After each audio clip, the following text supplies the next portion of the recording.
Warning! The Stone Age Gamer podcast includes a lot of bad language. Cover your motherfucking ears.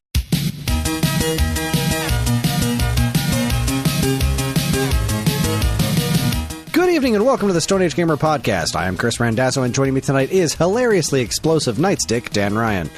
All right, blubberbutt. All aboard the SAG Cartoon Express. This month's stop was Mortal Kombat Defender of the Realms, and it was a fascinating experience. Does an acting job exist that Clancy Brown would turn down? Prepare yourself for shirtless interdimensional travel, because the Stone Age Gamer podcast starts now.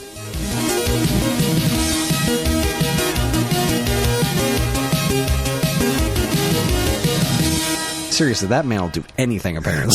Yeah, spoilers. No, I wonder if Sam Jackson's in this one. All right, Sam, in this scene, I want you to take Jenna. Oh, God. Hi, everyone. This is episode 565. It's the week of May 9th? Yeah, May 9th, sure. 2025. And welcome. For anyone new here, this is the official podcast of StoneAgeGamer.com. Dan and I talk every week about what's happening in the world of video games from a retro gamer's perspective, as well as whatever the heck else is going on in our lives. And speaking of which, how is it going, sir? I mean, it's going, Kris. It refuses to stop. It refuses to fucking stop. Everything is sunshine and rainbows. There's no complaints from my end of things. I'm very pleased with the prices of everything in every store. Nothing personal going on. Everything couldn't be better. I'll save it till later. I don't want to start the show there. Yeah, I don't know. I have I had good things. It was a good day, but I also had some general frustrations in the last 24 hours, some of which I won't bother talking about on here. My local city council meeting was quite frustrating, and then I had another experience today, but it resulted in something cool. No, it's been an interesting week. That's exciting. I've been in pretty solid mood, really, this whole week since getting back from being out of town last weekend. It was a solid weekend, and it was a pretty solid week all around. And that's good. Been working hard on my next video that I really don't know what to expect out of it. It's the second part of my look back at my games, how I got my Nintendo platforms, and the first one did really, really well. So I assume the second one will just be 10 views, and that'll be the end of it. But I'm working real hard on it. And I got to do some fun stuff. I went up into the attic and found the T-shirt that my mom got as a pre-order bonus for the N64 she bought for us. Oh, nice. It doesn't fit anymore? I don't know. I dare not try it on. It's I wore it a lot, and it's barely it's barely a shirt anymore. It was white at one point, and it is definitely not anymore. It's old. But it was there, and I got to take some fun pictures. My original Nintendo DS is busted. Oh shit! That sucks. Well, it still works, but one of the hinges broke. So opening it up is precarious. Yeah. I mean, really, who wants to actually play an original Nintendo DS anymore? Those things aren't great. The DS Lite exists, which, makes the original pretty moot. But, for the purposes of the video, I wanted to show it in action. So I, busted it out, and one of the hinges just kind of snapped. The plastic is just gone. But I did have a fun experience with a product that we carry that I asked them to send me. I didn't really know what to do with it, but I just felt like it was something that was going to come in handy. So I think we talked about it on the show a while back when we got them in, because I was fascinated by it. It is an HD to AV adapter, not the other way around. Right, yeah. Which is... So I'm getting these shots, and the way I set up the shots I did one for each platform, so I did N64, and so I've got the Nintendo 64 system with its box, but in the background is my CRT playing footage, of games running on it.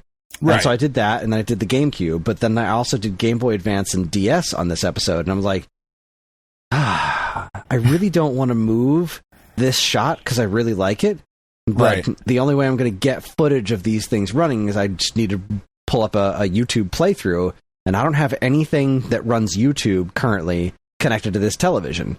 because like the Wii YouTube channel doesn't work anymore. Right. So, but wait a minute, I have this thing. Just click light bulb when I was like, I haven't used it yet. Now is the perfect time. So I bust out the old school HD to AV adapter, which is insane. I plugged my Apple TV into it, and it just worked. Now, I don't want to say it worked well, because you can't adjust the aspect ratio, so it just squishes it. So that's outstanding. Fine, it's just going to be kind of blurred out in the background of a shot, so that's not a game breaker. Like, that's not a deal breaker for me, but I would never use this. I would just not use this. Where is it applicable? Exactly. Like, I mean, if it was... where do you want to do that? Like, if you want to play, say, Donut Dodo on a CRT. Like, there you go. There's your perfect instance. But if you can't adjust... Right, that's what I'm saying. They make those newer, old school kinds of things, but if you can't adjust the aspect ratio, like that's the thing that makes this thing suck to me. Right, yeah. But it did come through in the clutch for me, because I was just booted up some YouTube footage of a Game Boy Advance game playing, and then propped up the GBA and did the same thing for the Nintendo DS, booted up some DS gameplay to run on the TV in the background, and I got both of the shots, thanks to that absurd device. I just wish it had a switch. Like, I could just flick a little switch on there, like, no, letterbox, squish it. Just make the black bars on the top and bottom. Don't squish it to fill the full screen. Like, please, come on. That's wild, man. What a wild thing. Yeah. And it's a strange, like, if you're going to go so far as to make this thing. Right. Like, why not make it do all of it? Why stop there? You know what? I could be wrong. Maybe I didn't see it. Hold on. Let me go grab it. It's sitting right there. Okay. Give me 2 seconds. I'm going to grab it. Sure. So here I am, getting out of my chair. Grab the box, too. I want to know, see if there's any instructions. Maybe I missed something. Maybe I missed a key feature here. So let's see here. Headphone and headphone. Now I can hear you again if you were talking. All right, let's see. I wasn't. So, here's... I'm now. There is a switch on it to switch between NTSC and PAL. Okay, that's important. And that's it. There's the plug-in for the power supply, and then there's the AV out. So let's see. HD to AV converter. Play your HD games on your SD TV! Exclamation point. I mean, it converts seems any HD like signal, perfect for playing modern games on older TVs. Except it's not perfect for it. Right. Because if it's going to fucking squish it, it seems like one of those, like, what was this fucking website? Like Tech Geek or something like that? Like when they would make, like, all the weird April Fool's products, and then every now and again they would make one of them, like the Tauntaun sleeping bag and whatever. Or Think Geek. That's what it was, right? They were bought by GameStop at some point. But it almost feels like an April Fool's product that somebody went, fuck it. Well, just make it. It's fine. These fucking retro gamers will buy anything. Is kind of what it feels. That's so strange. Yeah, no, I don't see anything in the instruction manual or anything. What a strange omission. How bizarre. Well, there you go. That's my review of the old school HD to AV converter. It functions. It works. It does what it says it does. It does what it says it's going to do. It just doesn't do what you want it to do, per se. Yeah. Or at least it didn't do what I wanted it to. But it did come through in the clutch. It saved my shot and cut out some precious time that I needed to work on this video that I'm still not done with, which means I have to work on it tomorrow morning, which I'm not thrilled about. But hey, this is the world we live in. It is. What a weird thing. Anyways, I guess now is as good a time as any to hop aboard the SAG Cartoon Express.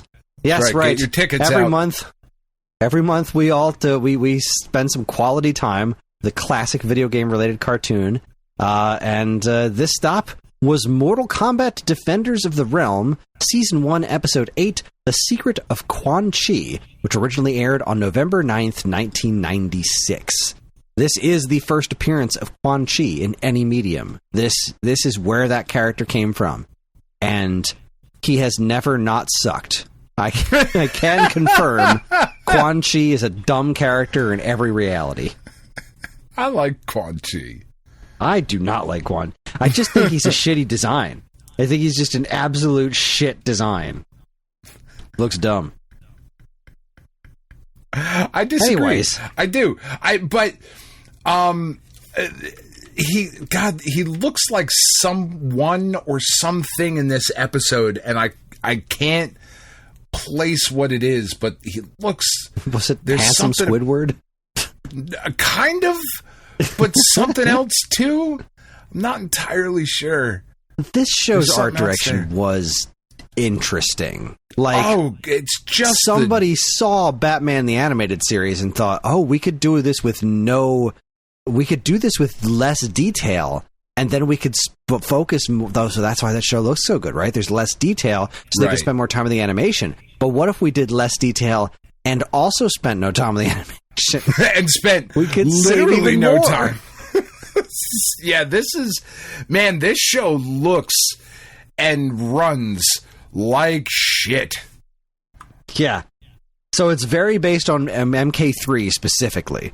Like, this is the Mortal Kombat 3 costumes and cast. Yeah. Which is not a good look for Sub-Zero. Yeah, terrible look for Sub-Zero. Voiced by Luke Perry.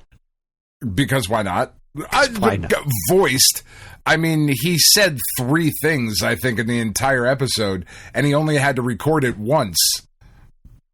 Stryker! Like, that was, I think, his contribution to the episode's your entire dialogue. Character arc is being pissed off at Stryker, who was voiced by Ron Fuckmothering Perlman.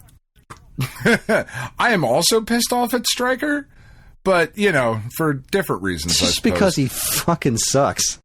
Just because he's there. They're going through the list of characters. I'm like, really? Stryker? This is what we're doing? So, that was my third note. My third note was, good, Stryker's here. And dorky Sub-Zero.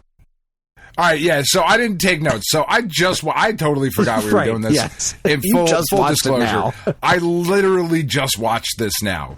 So I am ready to just fucking verbal diarrhea all over this. So why don't you bring up your notes, and so I'm not just jumping every which way. So the show got right to the butt talk, right? Talking about butts is way more of this episode than I ever expected. Like, going into an episode of Mortal Kombat TV show, I didn't expect this much butt talk, but they got right to it. Blubber butt. Like, and that really touched a nerve for Jax. He was really upset about it, right? And what I loved about it, I thought this was so fucking funny.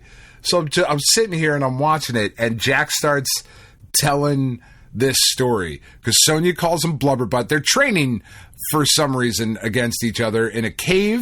Who's funding this, by the way?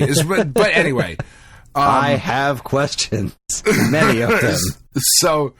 So they're training, and Sonya calls him Blubberbutt, and he gets real upset. And he's like, "All right, I'm about to have like a serious talk with you." So they start having a serious talk, and he's like, "When I was in school, I was fat." Like, really fat. And as he's talking about it, Sonya goes, "Well, that's big." And I just thought that was so fucked up. It really was. I was like, what a shitty thing to say while dude is like pouring his heart out about being the fattest kid in school. She's like, "Oh, that's big." Yes, he was, Sonya. That's the fucking point he's trying to make, you bitch. God damn it. You insensitive cow. How dare you? Oh, God. Yeah, so apparently Jax was a fat fuck at some point. Mm-hmm. So that's cool. But now he's not. Now he's not. Now he's ripped and he's got metal arms and never wears a shirt. Right. Even when he's traveling to a different dimension. Just know what he's going to run into. Don't even put a t-shirt on. Nothing. That's shirtless. Right. Nothing. You don't want to Sun's chafe out, your nips nips out. That's right. That's the way that saying goes. I love how they're all called into action with combat alert. So like combat alert. So why are there klaxons in a cave? They're a team of heroes that fly in like bird-shaped ships. No, they were dragon-shaped. but like shitty dragon. I thought they were dragons. Birds. Well, who can tell? Who can say, really? Let's see. They're drurds or bragons? Yes. Yes, they were that. Let's see. I'm not going to watch a different episode, but I am going to boot back up. Let's see. I want to see what they look like again. I don't want the algorithm thinking I'm interested in this. The Secret of Quan Chi. You know what? He reminds me of Xerxes from 300. That's what he looks like. Yes, thank you. Jesus Christ, that was bothering me. That's it. I just saw him, and I'm like, yep, that's it, Xerxes. That's the face right there. Throw a whole bunch of nose rings and shit on him, and you got it. Yep. Hundo Son of a P. bitch. Thank you. Fuck, wow. Man. What a pull. I'm proud of myself for that.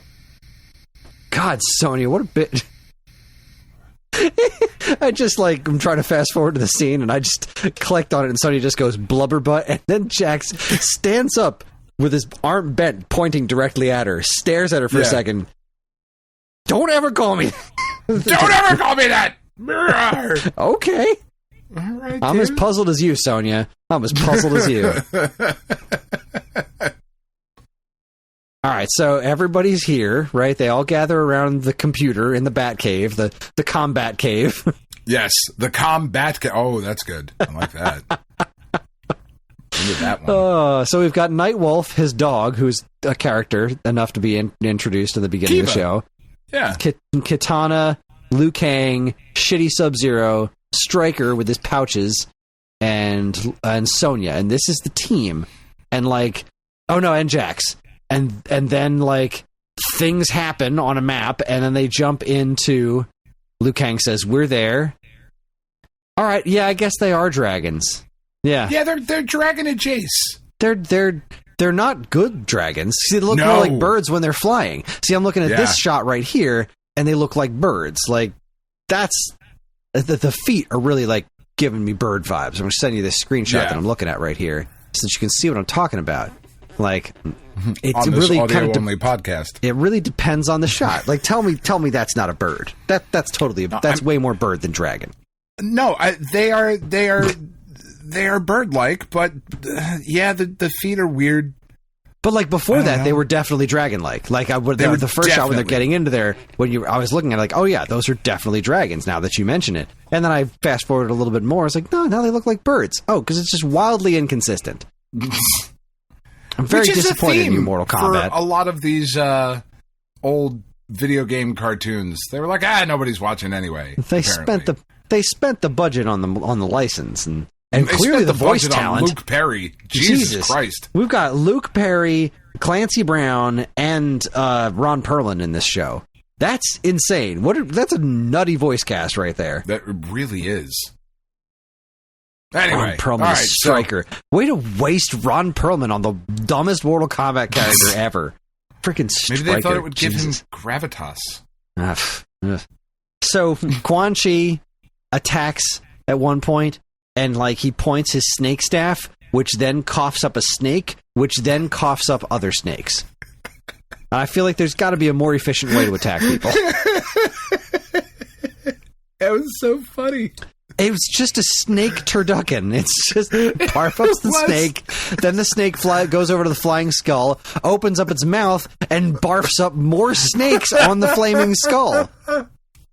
Snakes on snakes on snakes. Just snakes. But it got so much bigger. It did. It came out, but it was also his belt. That happened earlier in the episode. He was talking about some fucking portal. Oh, he's looking at water. I don't know why that was a thing in 80s and 90s cartoons. Bad guys, their portal to the visions of whatever. So it's just a bunch of fucking water. They're like, I'm just going to look in this down here and look, there's some shit happening. That's cool. And then, but as he's talking, the snake comes up and wraps around him and becomes his belt. And then he takes it off and it's a big fucking stick. And then the big fucking stick spits out another snake that is somehow no shit, 8 times the fucking size of the thing it came out of, which then spit out 50 little snakes out of its mouth. It was very alien. I'm going to eat you with my little mouth, is what I thought when I saw that. It's what is happening? This is the best episode of TV I've ever watched. Just absolutely not impressed by the laws of physics at all. Oh my God, not even a little bit. Not even the tiniest bit. Fucking magnificent. Let's see here. The music in this show is very special. Yes. It's very dancey. Very like, oh, we really liked that Mortal Kombat song, but we can't use it? Like, why is this like this is an official Mortal Kombat cartoon? Why is it filled with discount store brand versions of Mortal Kombat songs? Yeah. It's just like we're just going to get as close as we can legally without making that same song. Why? Yeah. It's Mortal Kombat. Yeah. Did they need to relicense the song that they made? I don't know. That they made? Were they like, no, you can't have it. We're going to charge too much to ourselves. Raiden said damned at one point. He also said do that. Ain't. He did. He talked bunch. He talked really weird. That was so Raiden strange. Was extremely casual in this show. But not necessarily all the time. Yeah. It was weird. You have to travel to another dimension and fight the evil sorcerer Quan Chi, who ain't gonna be that much of a pushover. It was like, what the fuck just happened? Who's ad-libbing? This is shit. Absolutely no quantifiable tonal shifts, just like 90-degree turns everywhere at all times. Let's see. Those crystal dudes that came out and fought so like the plan was Quan Chi turns into the creepiest looking kid you've ever seen, comes out of a portal, and then like because he offered them a stone, it makes them all assholes. But he was gonna run by them, but then they caught him anyway. Like I didn't understand that part. Really, what was the plan here? And like, why? I hope they catch none me. of them know. He doesn't look any more innocent than just Quan Chi would. So then why did he show up just looking like himself? Like why disguise yourself as like a longer face with hair and ratty clothes? Like, which Stryker can pick up with one arm? Yeah. Well, he's Stryker. I mean, he's huge.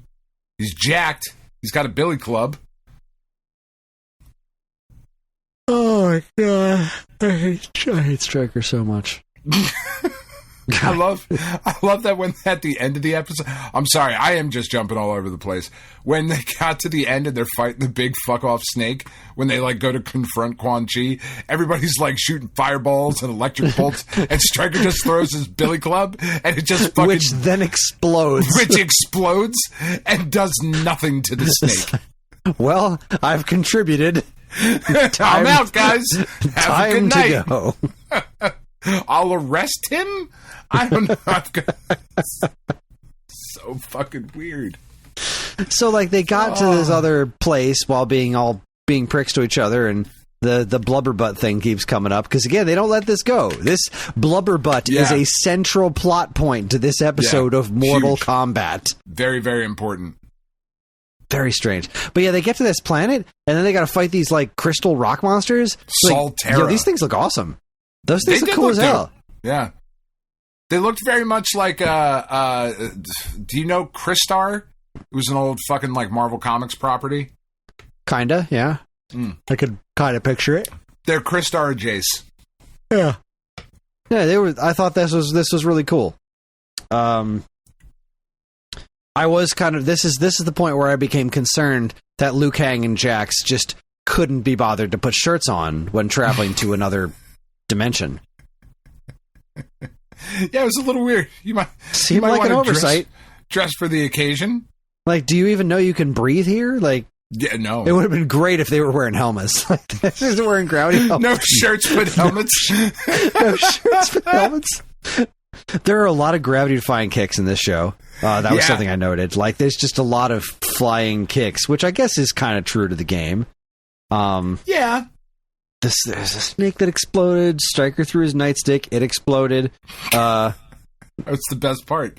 Legit, that part I was like, no, I'm sorry, the best part. So you fucking skipped over it. It was so great. So they get back after they see the fucking stone for the first time, and then they go back and they're all arguing and like blubberbutt, and they're throwing insults back and forth. Raiden says, you guys, you have to go to the dimension and you have to destroy the stone, before Quan Chi, before something, but like Quan Chi already put the stone back. Like that was his whole plan, was just like, oh, looky. All right, I'll put this stone back, even though I had to do interdimensional travel for it. But he's like, you guys take Nightwolf with you, because Nightwolf didn't go with them originally, so he hadn't seen the stone. Nightwolf, you go with them, because you'll keep a clear head. And then one of them, I don't remember who, I don't think it was Liu Kang, I think it was Stryker, was like, oh good, we're going to bring dances with wolves. And I was like, whoa, what the fuck was that? He just fucking called them dances with wolves. Yeah, that was really something. That was incredible. You know what else was really something? Holy shit. The fight with... I mean, yes. No, I don't want to gloss over that, because you're absolutely right. That was incredible. Fuck, man. That's amazing. The faces that Quan Chi makes during these fights, like... I just said this one where he's just like... They all got him cornered, and he just looks at him like... I don't know.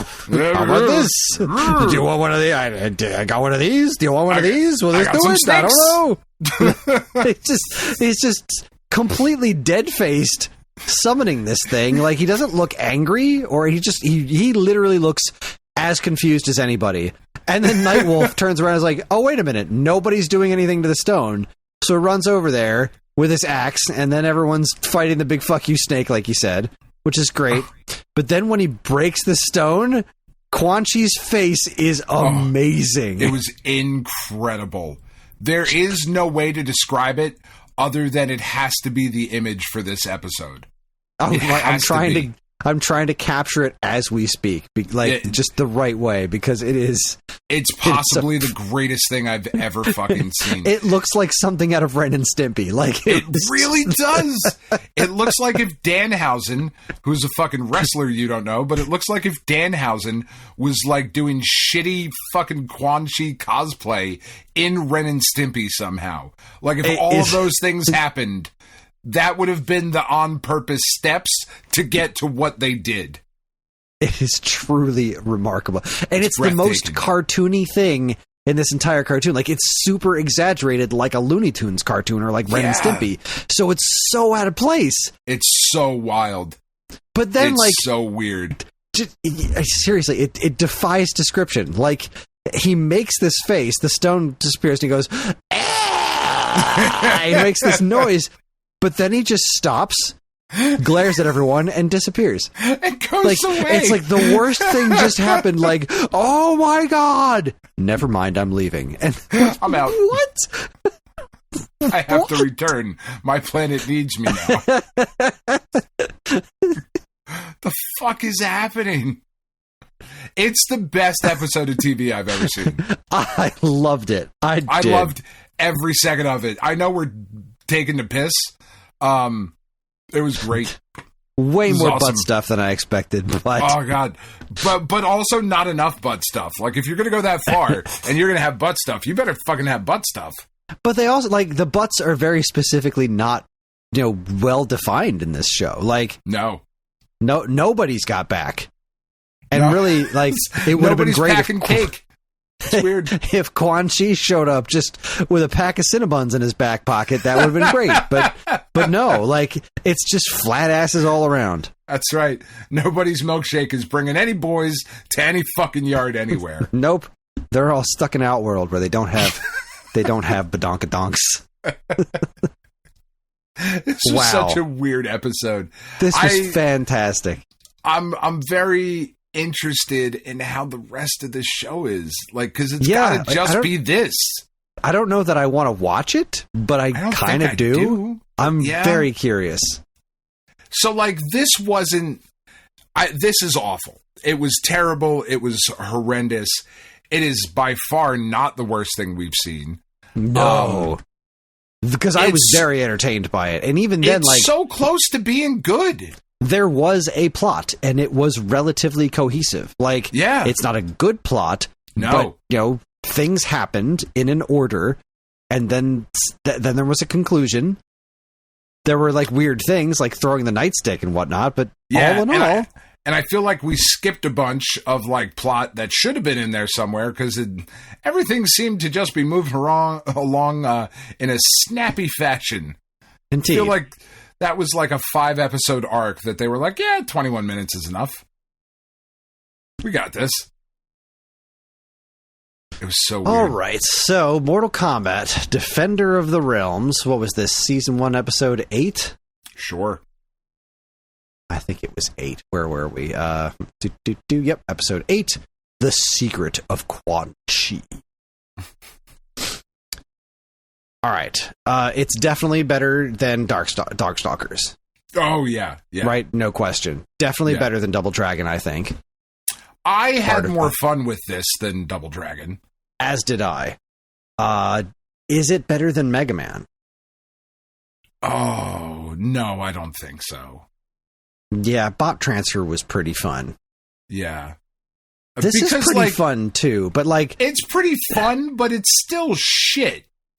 Exactly, yes. This is like top-tier shit. This is garbage, but it's entertaining garbage. Yeah, I think it belongs right between Mega Man and Double Dragon. Yeah, that seems fair. That puts it dead center. So now that we've placed it, let's see what our listeners thought. Let's see what the rest of the public had to say about this. Oh my god, I opened up the Discord and the picture that Trashman posted is that picture of Quan Chi's face. Yes! Love that guy. Fantastic. All right, let's see here. It looks like we really only have Duroc Pig, who said, so surprisingly I didn't hate this. I'm sure the animation isn't good, and it's kind of hokey at times, but I felt like this was actually watchable. Though something tells me I am going to be the minority on that opinion. Also, that insult to Sonya about her getting her partner killed. Wow, you're right. That too. Just like, wow, way to get your partner killed. Like, holy fuck. That did kind of feel brutal. Jesus, good call, Duroc Pig. They were really being dicks to each other, for sure. They really were. No, we didn't hate this either, Duroc Pig. We're right there with you. This was actually watchable. I had a good enough time. And then the only other one we got is Trashman said, notes, I just learned Stryker's first name. It only took 30 years. William Stryker. No, William Stryker is the X-Men character. Oh, fuck. What is this guy's name? I've already forgotten. Son of a bitch. Stryker. Curtis Stryker. Oh, Curtis. That's way worse than William. Yeah. No offense to any Curtises out there, but... You know, change your name. Did that guy just get kicked in a vat of acid and explode? Why did the guy Stryker throw in just melt? Quan Chi has a snake belt. Stuff? Yeah. Quan Chi has a snake belt, not a snake skin belt, a snake belt. Yes. Jax was fat. Childhood trauma story incoming with a guitar riff behind it. Remember, kids, name calling lasts forever. Well said, Trashman. Why does this group have a bunch of Falcon Dragon submarine jets? There's a bat cave with some kind of supercomputer? Where does the funding for this come from? That's what I said earlier. That's what Dan said. That's right. Who is funding this? Let's see. Quote, Iceland in the thermal fields. Yes, of course. The one single area of Iceland that has geothermal activity. Let's see. Okay. Quan Chi powers so far. Snake that turns to a staff that shoots lightning, can open dimensional portals, levitation, teleportation, snake staff making another snake that makes more snakes that are fireproof. Yep, nailed it. Oh, powers continued. Metamorphosis, ability to project image and sound on crystal walls, turn into smoke, and yeets the fuck out. All right, this was a good line. Nightwing, hold it. He picked up something. Stryker probably flees. Oh yeah, that was pretty good too. That wasn't bad. And then, like also, you said Nightwing, which is awesome. That is what he wrote, but it's Nightwing. No, it was Nightwolf. Nightwolf. But Nightwolf. And then, last but not least, Raiden is a sassy motherfucker. He was sassy. So sassy. So, final thoughts. He says, the opening narration is nice, but I can't scratch the feeling all these problems that require extraordinary warriors could also be solved by a gun. and then he posted that beautiful picture of Quan Chi screaming, which is definitely what I'm using for the episode art. Yeah, it's the best thing I've ever seen. It's so is. great. I'm including the birth of my children. I've got to mess with it though, because it's going to be covered up by too many of the words. But I will make it work. And words are stupid. Words are stupid. Who wants words? Right. Not me. Who wants to read? Ugh. Gross. Reading's for losers. It's super Reading's duper for is. People who have already lost. Want to hate yourself even more? Read a book. Boo. Nerd. Thumbs down. Books are the worst. I saw perhaps the best car sticker I've ever seen. She had this woman had two on her car that I thought were really, really great. One of them was the Harry Potter thing, which usually says, "I solemnly swear I am up to no good." But this one just said, "I solemnly swear" a lot, which I thought was quite funny. But then she also had a ghost giving a thumbs down saying boo. And that just sent my heart a flitter. It was like, oh, that is so... But it was adorable little ghost just going, boo. It's like, yes, that is adorable. That's quality right there. I like that. It was really good. It was really... Like, so good that I was tempted to ask her where she got it. But then I was like, no, that's fucking weird. Like, in the world we live in now, a strange bearded man in rainbow sunglasses coming up to your car in a parking lot being like, hey, where'd you get your sticker? Probably not going to go over with. Like, I'm going to get tased. Well, there are worse reasons to get tased, I suppose. As an aside to my aside, I get so many positive compliments on my rainbow sunglasses because I do have a pair. They were leftover clearance from like Target, because you know how Target every June is like, hey, we like gay people. Here's a bunch of rainbow shit. I broke a pair of sunglasses last year and just happened to be like in the store, and they were on clearance for like $2, and they are gay pride sunglasses, and I wear them every day because I don't give a fuck. But I get more compliments on those of like, nice sunglasses, man. Way to stand up. Way to be an ally, and like all that kind of shit than anything else I've ever done. Like, all right, cool. That's awesome. Yeah. Score. Yeah. Yay, sunglasses, I guess. I just like rainbows. Who doesn't? All right, well, I guess it's time to spin the wheel. Find out what's the next stop on the SAG Cartoon Express. Spin the wheel and make a deal. There we go. Where are we going to land? Where are we going to land? Give us something new. Give us something good. Give us something good.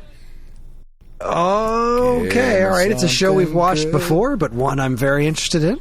Okay. We are revisiting Pac-Man. Oh.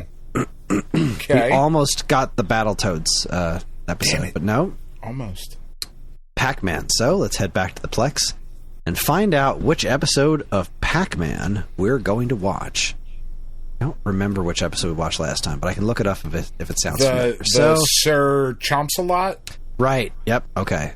So we're going to hit shuffle, and Pac-Man Season 1, Episode 13, The Day the Forest Disappeared.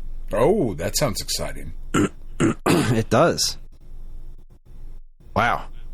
Probably. There's already some pretty disturbing imagery in here, so that's going to be pretty fun. I'm already creeped out. There's already way too much in here for my taste. All right, let's see. Pac-Man, let me get a link together for everybody. What did I say? Season 1, Episode 13. Let's see if that actually lines up with IMDb here. It absolutely does not. Of course not. Pac-Man. Oh, I think this is the so Sir Chomp-a-Lot was the first half of this one. Like, these two episodes aired together. So this is just the second piece of that. This is what the very next episode. I'm so excited now. Yeah. Because I've been sitting here this whole time, like, hoping that I would beat cancer so that we could maybe watch the end of that two-parter. Well, it's not a two-parter, right? Every half hour would show 2 episodes. No, I know, but, like, I mean, that's a two-parter.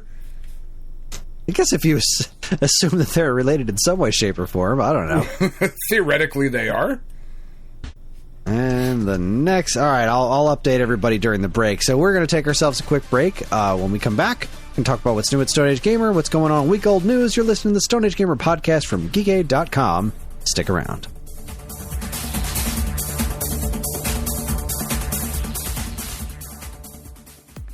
Do you enjoy the Stone Age Gamer podcast and other shows on the Geekade Podcast Network?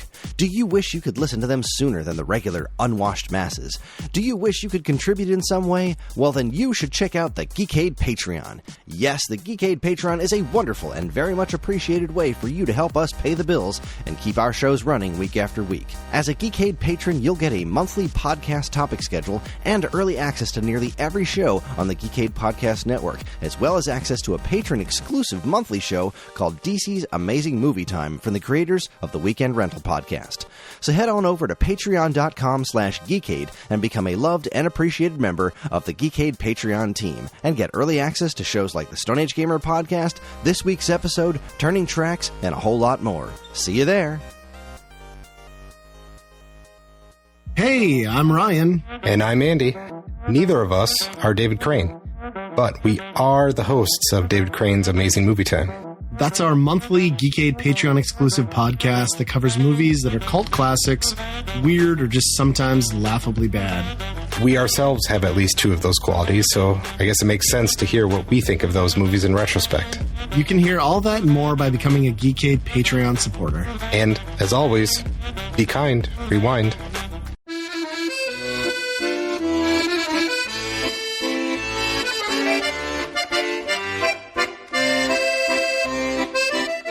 All right, everybody, we are back and better than ever. That's not true. We haven't changed one bit. We're exactly the same as you left us. We are status quo incarnate. Yeah. That's right. So let's talk about what's new at Stone Age Gamer. We've had a couple of relatively interesting products come our way, including Core EverDrives. So Crixie made some new flavored EverDrives that are like just the super uber basic models. The basic bitch EverDrives, as they were. So they're super inexpensive. They're no frills. They're called EverDrive Cores. There's one for TurboGrafx/PC Engine, and there is one for the Sega Genesis. They are both available now in a couple of different colors here at StoneAgeGamer.com. We're also doing a giveaway for the Eon XB-HD. It is an adapter that connects your original Xbox to an HD TV and not the other way around. And then puts it back to a CRT. It does it both ways. That way you get the highest fidelity bullshit. The highest and lowest fidelity possible. No, it's a pretty decent device. It had a whole lot of issues when it first came out. Specifically, there was this darkness issue, which I didn't even notice when I tested it out to make the original. So I made a video on it a long time ago, and then I made a new video on it now, since it's been a long time. And when I played it this time around, I was like, see, I didn't notice the first time, but holy shit, they were really dark. Like, the gameplay was just wrong with the old one. That's very strange. But yeah, they did a whole update on it, so now now it just works. It's a simple plug-and-play solution. It's a little spicy, but it does get the job done without any muss and fuss. So we're giving one of those away for free if you hop on over to the StoneAgeGamer.com/enter-to-win. And with that, it's time for my favorite segment and your favorite segment and everyone's favorite segment. Strap yourselves in for Week Old News. Welcome to Week Old News, where we talk about all the news that was new a week ago. First up, actually I have a bunch this time, so let's see. This is kind of a cute story. Nintendo Switch 2 experience breaks into applause as The Legend of Zelda Breath of the Wild speedrunner beats the final boss in less than 10 minutes. So somebody went in and did so they went to the experience, and they just happened to be a speedrunner, went over to Breath of the Wild and just beat the game on Switch 2 at the Switch 2 preview event. That is outstanding. Folks were watching and they busted into applause. That's great. That is great. What a great little story. Love that. On the complete opposite side of the spectrum, we have one of we're going to notice a couple of stories like this, but apparently Limited Run, let's see, Time Extension reports Limited Run refutes accusation that it violated GPL in Toomba Special Edition. So apparently Limited Run's Toomba, let's see, it uses the PSXC rearmed emulator. I can't say I understand this story entirely. I think it's that they used an emulator that wasn't theirs. Oh, goodness, excuse me. Was it an open source emulator? Or let me see if I can find some actual issues within 15 seconds of looking at my screen. We approached Limited Run Games for a comment and were told by Josh Fairhurst, Limited Run's co-founder and CEO, that it was always the intention to establish a GitHub repository that contained the modified portions of the PCXS rearmed emulator, which form part of the company's Carbon engine. Huh? But you didn't? The Fairhurst says that it took longer than expected to gain access to it, as the company was unaware who actually set it up in the first place, and other critical deadlines within the company took residence. Okay. I can't say I fully understand this story, but it was one of it was the first in a short cascade of issues that were attacking Limited Run this week. Yeah. They're not having a great week. So no, I'm starting to feel validated in my there's just something I don't like, and I can't quite put my finger on it. And everybody else seems to be like, I have fingers. Let me put them exactly where they need to be. Put them all over the place. Yeah. So here's another one. Nintendo Life reports Limited Run's. Hold on, 13, 14, and go. Limited Run's Atlas Switch 2 Collector's Edition is a game keycard release. So they're out on this one. The Forever Physical company. Yeah, it's a physical thing, but the game's not on it. Now their out is no, we're just publishing this. This isn't a limited run thing. It's not a numbered release or whatever. But I don't know, maybe think about the jobs you take. It still has your name on it. Yeah. And you guys are the Forever Physical company, and you're super not into the whole the game's got to be on the cartridge kind of a thing. That was your stance, and you wait until games are done being updated to release them, etc., etc. Right. So doing the game keycard thing kind of flies right in the face of that. Look, it seems like they're still working out some bugs in these virtual game card stuff, because they just did that update and it's not going as smoothly as a lot of us had hoped it would. Okay. I feel like we're going to see some updates to that in the not too distant future. But the game keycard thing here, I don't know. People aren't really too jazzed about that. I don't hate it as much as I could, I guess, which is the nicest thing I could say about it. Sure. We've talked about this before. I think it's an interesting idea, but I also don't care for it that much. Physical games should just be physical games, and I get that this is going to save companies money. But also but fuck you! You have enough of my money. Yeah, things are kind of spicy as it is, and if you're dropping, I get it if the game card was going to be super huge, maybe, and this is the only way that you're going to make the game not cost $500. I guess. But also fuck that, because your digital shit is never cheaper. Exactly. So fuck off with that argument. Fuck directly off. It's just not okay. It's just It's an argument that once you start pulling back the layers, it really just doesn't hold me water. It just doesn't. Obviously, publishers wanted this. Nintendo doesn't seem to be using them themselves so far. Obviously, they could and probably will at some point in the future, but so far all their stuff everything is on the card. This was probably something that they did to appease third parties, because I imagine third parties are less interested in making physical stuff than Nintendo is. Right. I don't know why. Certainly on cart. Yeah. Whole thing's kind of silly. Anyway, right in the middle here, this was an interesting story, and another one that I can't say that I understand fully, because I've never used it, but Time Extension reports, Wii homebrew community built on lies and copyright infringement. So the old homebrew channel, that's been around forever, apparently, the homebrew channel, let's see,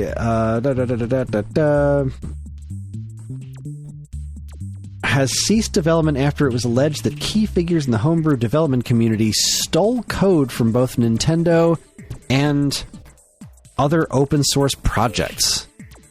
Woof. Yeah, that's not great. Yeah, that is not great. Like, that's the thing. Like, it really is a wacky line to look at with this whole, like, preservation piracy thing. Like, I hate the statement, it's always morally correct to steal from Nintendo, because no, I just don't think that's true. I don't think it's always morally correct to steal from anybody. Stop that. Right. But also, like, preservation's important, and if things aren't going to be made available, then, you know, what People the heck? People are going to steal them. Yeah. Yes. So, you know, let's make these things available, but also you got to do it within a certain degree of legality, right? Like, you've got to do some due diligence in making sure that you're not... See, like, this is the part that I don't understand. Like, the homebrew channel is obviously about homebrew, but it's also very much about flat out stealing the games and having your system modded, right? Like, that's what it's about. Yeah. And so, but they're shutting down because they stole code. Like, I don't understand why that line is there. Like, why is that where they drew the line? Like, I don't know. That's a very strange thing to me. I can't say I understand it fully. I'm sure one of our listeners can explain it to me better than better than I'm explaining it myself. I don't quite get it, but I am sure there's a good reason for what's happening, at least according to somebody. There you go. There's a good reason according to somebody. I like that. All right, well, not a great pop this week. $30, so $120 for all 4 devices. That's not so bad. Of course, you know, how much of that do I actually get to keep once I burn through it on two of my devices? 38 cents. I should really deposit this stuff because it's in the first of the month now. Nobody needs to listen to this. This is not important information for anybody. Because there was more limited run shit. There was. Oh, there's plenty more. I've got lots here. We've got IGN reports EA cuts around 300 roles, including roughly 100 at Respawn, proving once again that no job in this industry is safe, no matter how well your company is doing. Yeah. Quote, as part of our continued focus on our long-term strategic priorities, we've made select changes within our organization that more effectively aligns teams and allocates resources in service of driving future growth, an EA spokesperson said in a robotic voice. We are treating our people with care and respect throughout this process, working to minimize impacts by helping affected employees explore new opportunities within the company when possible, and providing support during transition, and absolutely not doing anything to cut the profits of our corporate overlords. That's right. Because as long as I'm a bazillionaire, I don't mind hooking you up with a free lunch. Yeah, it's fine. Yeah, it's fine. The roughly 100 jobs impacted at Respawn included individuals in development, publishing, and QA workers on Apex Legends, as well as smaller groups of individuals working on the Jedi team and 2 canceled incubation projects, one of which we reported on back in March, and the others of which was, per Bloomberg's reporting, a new Titanfall game. Just can't have nice things. Yeah, this industry there is no job security in making video games. There isn't. And speaking of bad news, Polygon reports 8BitDo no longer shipping to U.S. from China due to Trump tariffs. Good job, USA. Good job. I'm just... no complaints. 10 out of 10, no notes. This is going swimmingly. Going absolutely... This is... They're definitely going to start building these in America. We're going to bring those jobs back. 100%. we're going to build factories, and then we're going to make robots do all these jobs. Yep. And... oh, God. Then what? They cut funding for NPR and PBS today. Step 3, profit. Like, I just... leave Big Bird the fuck alone, man. God damn it. Yeah. So this is, one of this. They're not vote. The only ones. But I know there's other companies. I think Evercade said something about having a hard time. Yep. They're going to be winding down some American distribution for the time being. Like, I just don't see what the end game is here. I do know the difference between a photo and obvious Photoshop, though. No, those are definitely MS-13. God, like, it's so bad. The literal letters. It's so fucking the bad. Literal letters are British. Nintendo Life reports multiple profile icons revamped in latest Switch firmware update, including DK's new design. Yeah, this is kind of a new story, I guess. Yeah, I thought it was neat. I went and opened up. They did the new update on the Switch too, and some of the new icons, they all look a little snazzier. Like Mario and Luigi and Princess Peach are all just a little bit different, and Donkey Kong has his new look, which I freaking love. I'm still getting used to it, but I like it. Yeah, so, that's the thing. Yeah. This is an interesting one. Really makes me wonder what's going on over there. Nintendo Life reports Astral Chain director and Nier Automata lead designer quits Platinum Games. Platinum Games keeps losing people. Yeah. I wonder what's going on over there. I don't know. I don't like it. I'm not a fan. I don't either. I don't hate it because nobody seems to be leaving angrily. Right. Like, I almost feel like they're just like people are just deciding that they really want their own autonomy. Like maybe that's it. And I guess I kind of sort of get that, but also like I hope that this revolt. Like I would kind of hope that Platinum Games would have the same culture of retention that Nintendo does. Like people don't tend to leave Nintendo. They're like, I want to do more things, and they grow within the company and get to do fun new things. So I gotta wonder what the difference is in the culture at Platinum Games as to why these people keep leaving and what kind of lessons are being left behind for the teams that are still there. Because Platinum Games has a great reputation, except when they don't. When they make like the stuff that pays the bills. Sometimes they'll release things that are just perfectly adequate, and then other times it's super cool stuff. So I don't know. Yeah. It's weird. Let's see, I'm going to skip a couple of these stories just because, I don't want to be up all night. Oh boy, this one's fun. GameSpot reports Hollow Knight Silksong will be playable in September at this one location. Yeah, okay. Silksong, the highly anticipated Metroidvania from developer Team Cherry that still doesn't have an official release date, will finally be playable on September 18th if you just so happen to be at Australia's National Museum of Screen Culture. I mean, they are Australians, so that tracks. It does. I just feel like Team Cherry is trolling us at this point. It does feel that way. I'm sure it's going to be great. Is there any way it can live up to the hype at this point? Like, what does it have to be to live up to the hype? Honestly, I'm past the hype at this point. Yeah, but you're not the internet. That's true. Well, the internet would never be happy. There is nothing this game can be that will ever make the internet happy. I suppose that's There's fair. nothing anything can ever be that will make the internet happy under any circumstances. There will always be something that is just reviled. We were just talking about Andor, which seems like to be just pretty universally loved, except the fact that it's not. And apparently there's a lot of people that are really, really angry that Jimmy Smits did not replace his role as Bail Organa. And apparently it was really just as simple as it was a scheduling thing. They couldn't physically get him from point A to point B when they needed to shoot the show. And that fucking sucks. But it's not like it was like, fuck you, Star Wars, and fuck you, Disney, or like, you no, fucking we like nerds in particular. I like Law and Order better than NYPD Blue, so we're changing this in the middle to Benjamin Bratt just because it's fucking funny, just to fucking piss you off. Like, no. And the show, like, I'm only 3 episodes in because they're doing 3 episodes a week, and it's been a week, as it always has been. But so I haven't gotten to watch the second set of episodes yet. But the first 3 were fucking great. So Yeah. The show's fantastic, but there's still just an entire sect of the internet that cannot help themselves. They're just like, no, fuck Disney Star Wars. Nothing is Star Wars except the original Star Wars. The ones that Lucas made. Fucking Revenge of the Sith is out there making a whole ton of money in the theaters, and that movie sucks balls. I fucking love that movie. How dare you?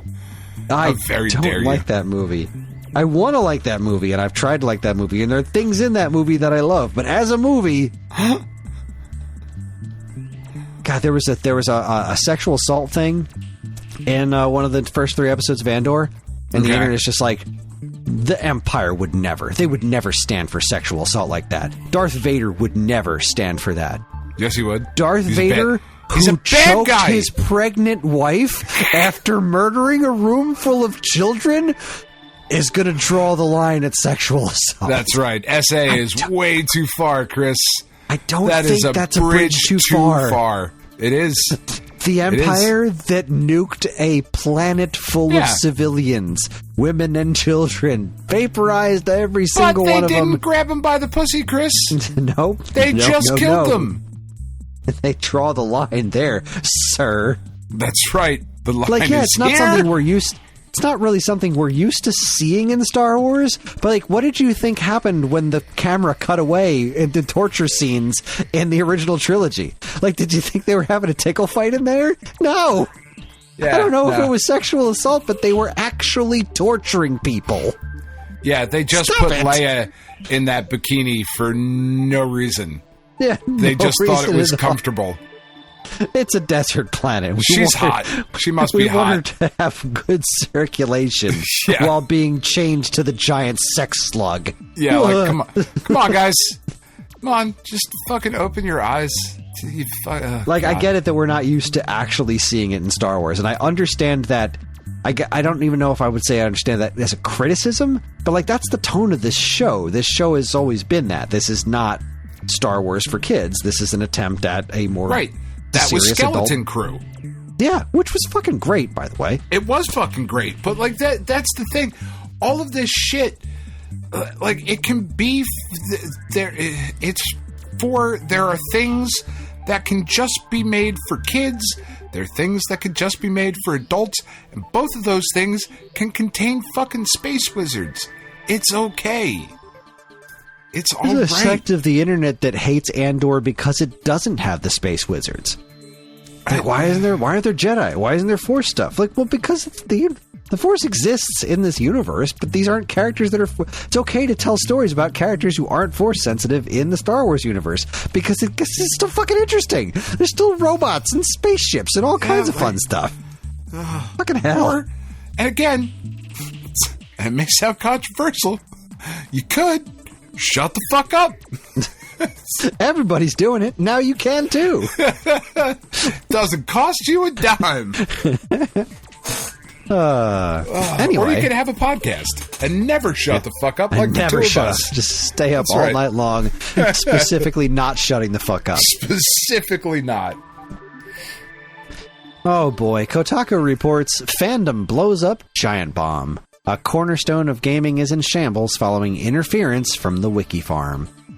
Giant Bomb's future, let's see, again, I'm just reading straight from the article. Giant Bomb's future is uncertain following a showdown with parent company Fandom, which also owns GameSpot, over editorial interference. Creative director Dan Rickert announced on a recent live stream that he would no longer be appearing on the Giant Bomb cast, and co-host Jeff Grubb confirmed on social media on Thursday that he's no longer with the company. Giant Bomb content is currently on hold while Fandom engages in a strategic reset and realignment with our media brands. It informed Kotaku. Boy, I love that sentence. Yeah, that... Quote, well, that was a dream come true. Knew it wouldn't last, though. Grubb, who joined Giant Bomb in 2022 after a reshuffle that saw the departure of longtime host and co-founder Jeff Gertzman, wrote on Blue Sky, out of a job at the moment, but I'll always be doing Game Mess. He added, referring to a podcast he co-hosts with GamesBeat reviews editor and Giant Bomb contributor Mike Minotti. Here's the thing, guys. Anybody who's listening to this show, if you're ever in the position where a big fuck-off corporation wants to buy you, say no.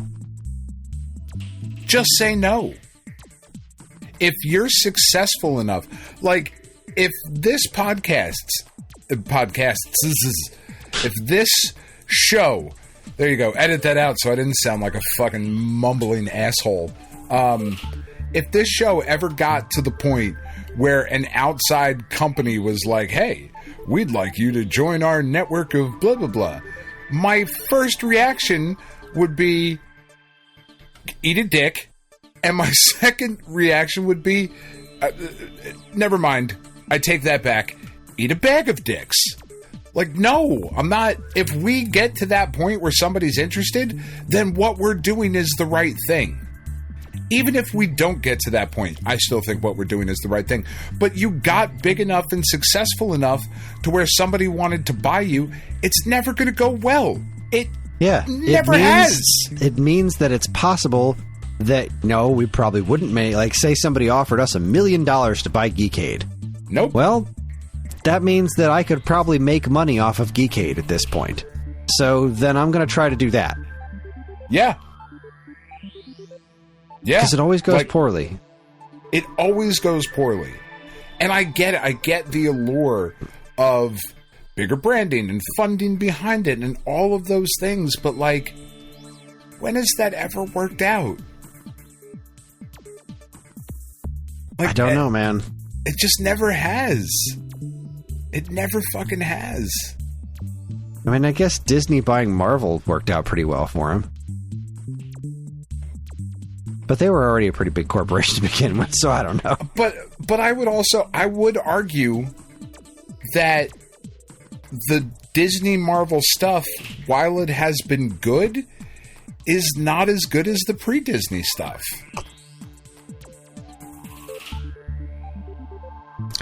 I mean, I could be wrong. I don't know. There was only like 3 things pre-Disney, though. I mean, like Iron Man 2, Incredible Hulk. I think that was it. I think Thor was the first Disney-owned one. Yeah, so it's been pretty much all, like, Avengers probably wouldn't even, as well as they'd been doing. I don't know if they would have been able to afford to make Avengers without it. But this all. Sorry, get off the whole tangent here. Podcast for another podcast. Yeah. That's right. It's all interesting. That was for you, the amazing Kris Goodbay. There you go. I don't know, man. The like the IGN got purchased. Limited Run got purchased. 1UP is gone. Polygon just got purchased. You think about all of these outlets, and they're all owned by like the same 3 things. Like, there's no room for anyone to. It makes me sad. All I want to do is independent journalism is the only thing that any of us should be paying attention to. And it makes me sad that it's impossible for independent journalism to be a sustainable career. Yeah, that is also true. Anyway, man, this is a bummer of a fucking week-old news segment. Yep. You want to get the rest of the bad news out of it? Is there any good news this week? I don't know. Let's see what we comes got to talk about Shantae. Time Extension reports Limited Run and Retrobit under fire for using recycled chips in Shantae Advance. Yeah, so you can't do that. You can't do that and not tell anybody. Yeah, you can't do that and say it's new, right? Because these pictures that I'm seeing online of like they're opening up the cartridges, there's like dust and dirt all over the cards. Like, look, if you're gonna recycle these things, cool. Like, less waste, okay? Yeah, but you gotta say something about that, or get a can of like clean air, you dickhead. Dust them off at least. Come on. Like, how many more times does that company need to show their customer base that they think you're all fucking morons? I can't remember who said it in the Discord, but they summed up my feelings perfectly. Like, I'm so at odds with how I feel about this company, because on one hand, I love their book publishing wing. Like, Press Run. Sure. They're doing great stuff with the books. That's good. Hooray. But, like, actual limited run games is really I've been kind of sort of sticking up for them, like not completely, but like I still dig them, and I don't know. This week is really kind of put me over the edge here. Like, I don't know. You're selling new products. You're telling people these are new things, not new things made of recycled material, but like just new stuff. Like, because if you had just said we're recycling chips to reduce electronic waste, everybody would have been like, fuck yeah. And then we just move on with it. But because you didn't, now it looks like you're doing something shady. Here is so we approached LRG's Josh Fairhurst for comment, and we're given the following statement. Ahem. Fuck you nerds, give me more money, I think is what his statement was. Eat a dick. No. My understanding is that this is the largest run of new GBA games in over 15 years. 20,000 units, and to pull it off, Retrobit had to source a lot of new old stock FRAM chips that are no longer widely manufactured. Due to the amount needed and the decades they've been in storage, there's a wide variance in the visual aesthetic of the chips. This does not impact the function of the chips, and Retrobit has assured us that customers will have no issues with their cartridges. The cartridges have been tested across a wide variety of hardware: GBA, SP, Micro, DS, DS Lite, GameCube Player, and Analog Pocket. Across the board, we have had no issues with the operability or function of the cartridges. Kind of reminding me of the the burnt discs. I was going to say, heard that before. It's sounding familiar. We have played through the game front to back at both LRG and WayForward hundreds of times. Customers will not have any issues playing or enjoying their cartridges for decades to come. That all said, it's unfortunate that this is distracted from what was otherwise a great story. We provided WayForward with over $1 million to revive a Shantae project that had been abandoned, allowing them to finally finish this lost chapter in her saga. No other publisher in the last 25 years was willing to provide this funding, and this game honestly would not exist if we had not been willing to take the risk on it. The final game is absolutely amazing, and I believe that if it had launched during the GBA's lifespan, it would be remembered as one of the best games on the platform. I'm honored to have been able to help bring this thing to life, and I hope that the legacy of this project is focused on the story around the game, how it came to be, and how incredible it ended up being. You fucking assholes should bend over and thank me while I'm railing you, because without me, this wouldn't have... We gave over $1 million, you ungrateful shits. Am I picking up the subtext there? Because that's what I got from that. See, this stems from some posts on Blue Sky. Vila Cosmos says, I decided Shantae Risky's Revolution is not safe to play on my GBAs or DS. I'll be playing with my Everdrive instead. The board's scuffed up, dirty chips is a new low, limited run games. Did y'all pull these out of a crusty bucket of scavenged chips and screws? We paid $60 for a $5 bootleg. Yeah. Like, I mean, it's fucking... I've been saying it for years on this show, and we've interviewed people from that company that have been perfectly pleasant.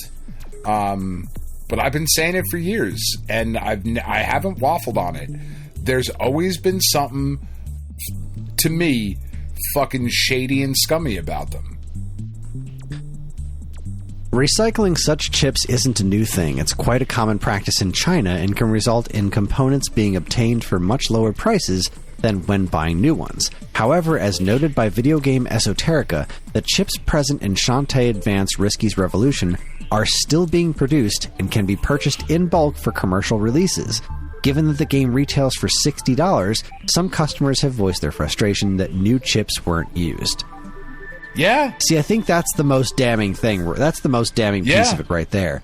The claim that these, right here, he said that, to pull it off, Retrobit had to source a lot of new old stock of FRAM chips that are no longer widely manufactured. And there is contradictory information from Video Game Esoterica that they are still being manufactured. So right. So somebody's lying. Yeah, one of you is wrong. And it's probably the corporation, based on the experience. I also don't love the fucking the corporate speak of, well, it's my understanding. No. It's not your fucking understanding. It's either a fact or it isn't. Either this is the biggest run of games in the last 15, 20 years, whatever the fuck, or it's not. What is that, like, you, as the head of a company, you don't get to be like, oh, I didn't know. Like, that's your fucking job. You have to know. Right? You have to. That's just unacceptable. I agree. Which is going to be really weird whenever we get Ryan in trouble and he's like, I don't fucking listen to that show. Like, oh, I was out on my yacht. We don't get good reception out there. I couldn't stream podcasts. Yeah, right? I had a bunch of hookers fuck those guys. All right, let's see if we can end. I only got 3 stories left here. Okay. Nerdist reports Rockstar delays Grand Theft Auto 6 to 2026. Sure. Okay. They needed to sell all the rest of the copies of GTA 5 that they've printed. And they will somehow. It never stops selling. No. Rumor, Nintendo Life reports a rumor that Yuji Horii might have let slip some massive remake news about Chrono Trigger. So maybe there's a Chrono Trigger remake in the works. I don't know. That'd be cool. And then Go Nintendo. This one I picked specifically because of the tagline. Is so terrible and so clever. I love it to bits. The Louvre to remove 3DS guided audio tours. So, like, you used to be able to go to the Louvre and use a 3DS to have, like, a guided tour, which is a really cool thing. Yeah. But the tagline that Go Nintendo put on here is, you win some, you Louvre some. Well done. Well done. Well done. Well and done. That's going to wrap it up for week old news. Oh, you are skipping the Xbox news. news. Right. I didn't find that one. Yeah, so... let me find an actual report. Let's see. You got it? Kotaku reports that Microsoft has announced that it will be raising the prices of all Xbox consoles, accessories, and games, and the increases are huge. Console and peripheral prices will go up today, May 1st, by an enormous amount, with new first-party games will hit $80 by the holidays. So thanks, Nintendo. The cost of an Xbox Series S 512 will change yesterday as we're recording, so last week. This is fucking wild. From $299 to $379, a 27% increase. Meanwhile, the Xbox Series X will leap from $499 to $599, a 20% bump. And the most recent system that Microsoft put out, the Xbox Series X 2TB Galaxy, has gone up 21% to $730 fucking dollars. So controllers are going from 60 to 65. The Elite controller is going from 130 to 150. Yeah. And I'm sure it's not Nintendo's fault. I'm just being a dick. It's not Nintendo's fault. I know. I'm just being an asshole. But they're saying thank you, Nintendo, for doing this first. Yes. And not that they're doing it first necessarily. The only thing they raised prices on was the accessories, and only by a small amount. This is like they were planning on doing this anyway, and they're probably sitting back like, man, this feels good to have. They took the brunt of this right off the bat. The problem is that especially if Sony follows suit, which they have elsewhere in the world, so who knows? They have a real opportunity to not. They do have a real opportunity to not, but they also really like money. Sure. And they might have to. Like, this might not be like... This might just be a thing. Like, this might not just be pure evil.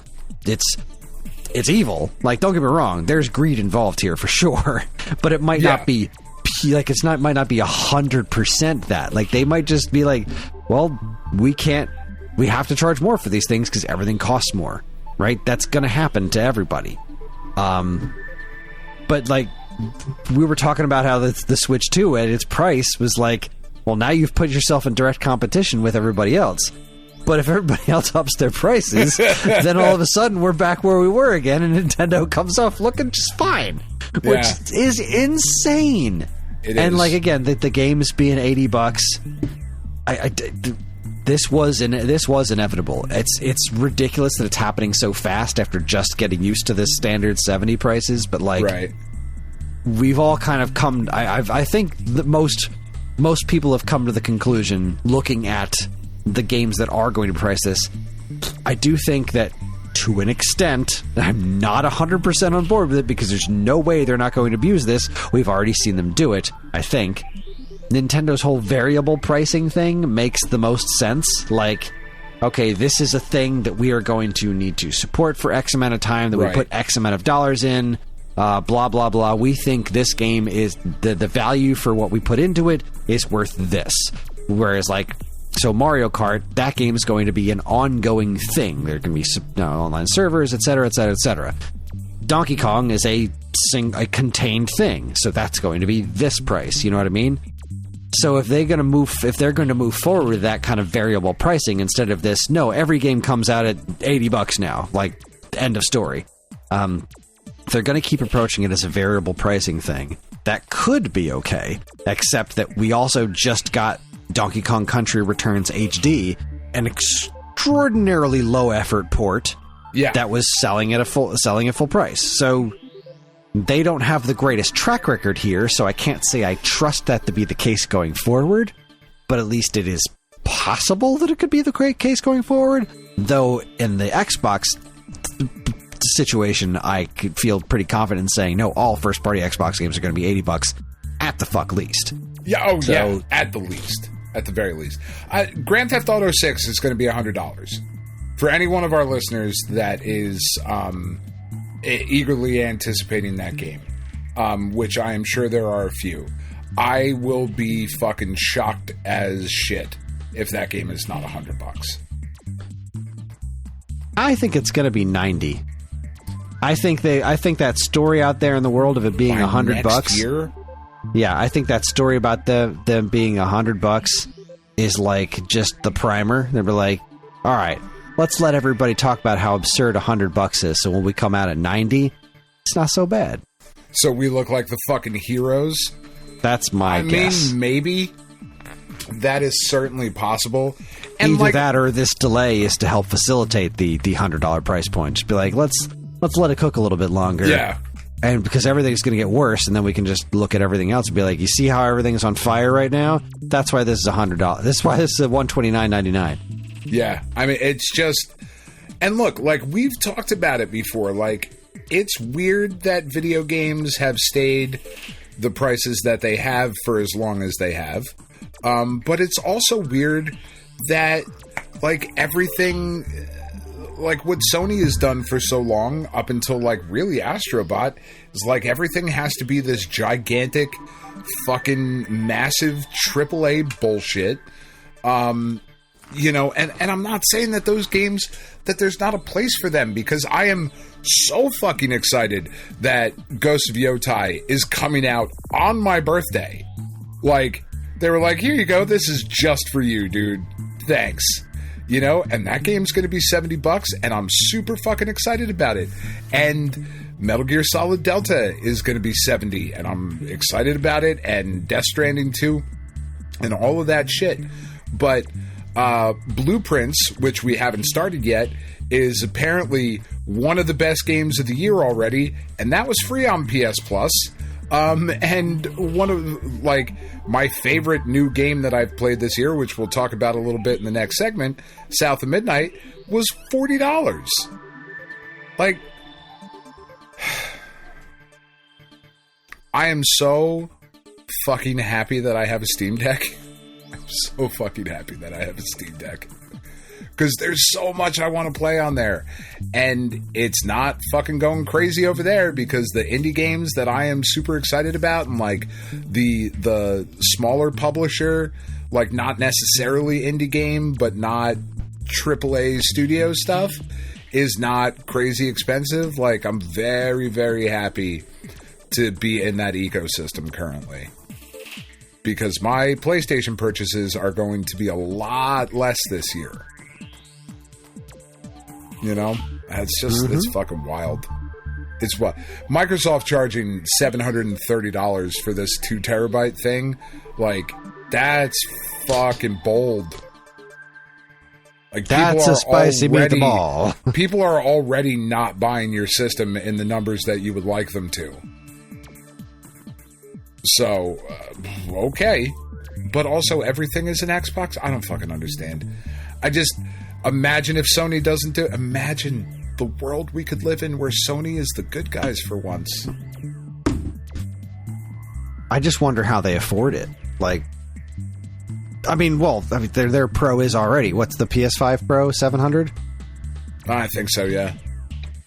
So they're kind of there in some respects. They're already there, but and they've also raised prices on their consoles elsewhere in the world. I know. Like, I wonder how long they can hold off doing it here. Yeah, but even if they just kept the games at 70, that would be huge for them. Yeah, that would be a decent win. Like, if all throughout this year and up into the holiday season, games on PS5 are 70, that would be seen as like such a massive thing. Which is absurd. But anyway, it's a fascinating story. It's a fascinating world that we live in. It is the first time in history where things get more expensive. Yeah. That's, yeah. Like, a Blu-ray player today is cheaper than it was when it came out. Because that's how technology works. Anyway, it's wild. Strange times. Don't know if that's true. I miss the precedented ones, Chris. I do. I miss them. I keep looking. I checked in the corner. I was like, oh, is it over there? No, those aren't precedented times. Like, I looked in the back of the closet. I moved some shit out of the way, and I was like, no precedented times in there. I'll let you know if I find them. Maybe they're up by the raccoons who haven't left yet. Well, there you go. There you have it. That's week old news for this week. So we are going to take ourselves a bit of a break. Take a little breather. Where'd my script go? Oh, there it is. I only have 2 windows. It can only. It got real obvious that you were ad-libbing there. Oh, fuck, he's riffing. Get him a script. Bad idea. Don't let me go off script. I could say anything. Shit could go real bad real fast. You know what? I did vote for him. Shit. I mean, how very dare you? All right, we're going to take another break, and when we come back, it's time for the checkpoint. That's right, we came up with a name for it, and we're going to talk about what's been going on in our lives, and it's called the checkpoint. So, you're listening to the Stone Age Gamer podcast from geekade.com. Stick around.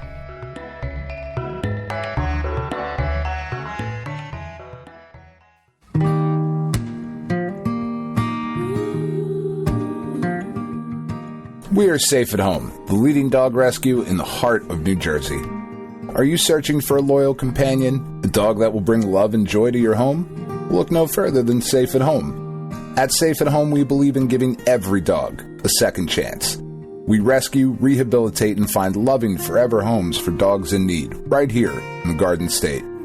Our dogs are ready to make a lasting impact on your life. Each one has a unique story, a wagging tail, and an incredible capacity for love. When you adopt from Safe at Home, you're not just gaining a pet, you're becoming a part of our family. Our dedicated team ensures a seamless adoption process, providing ongoing support and guidance. With New Jersey's beautiful parks, beaches, and trails, you and your new furry friend will have endless opportunities for adventures and cherished memories.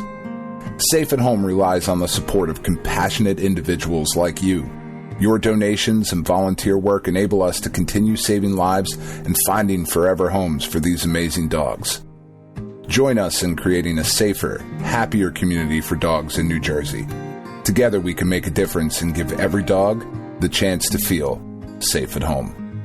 Visit our website or call us now to learn about how you can be a part of the Safe at Home mission. Safe at Home, because every dog deserves to be loved and protected.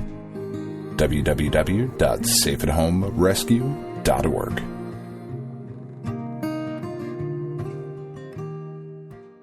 When you hear the words cross-stitch, You probably think of a grandma lovingly making a Christmas stocking, a picture of a lighthouse, or maybe a Bible verse with flowers. But that's not what we do at Shoot the Moon Stitches. We take the old-fashioned art of cross-stitch and pair it with contemporary themes and imagery to create striking works of art that make the perfect gift for anyone who grew up with the internet and has a wicked sense of humor and an appreciation for pop culture. From cult favorite TV shows and movies, to retro video games, to TikTok trends. If it's made you smile, chances are we've stitched it. You can shop our selection of art and gifts by going to Etsy.com and searching Shoot the Moon Stitches. For all your fun, feminist, fandom fiber art needs, visit Shoot the Moon Stitches.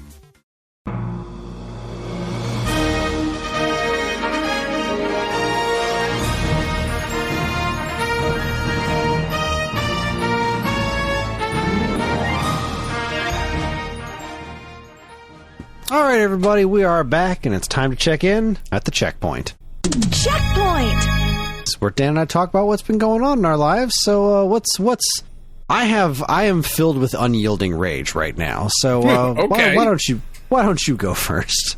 I am filled with fucking something, man. I don't know. So, this week.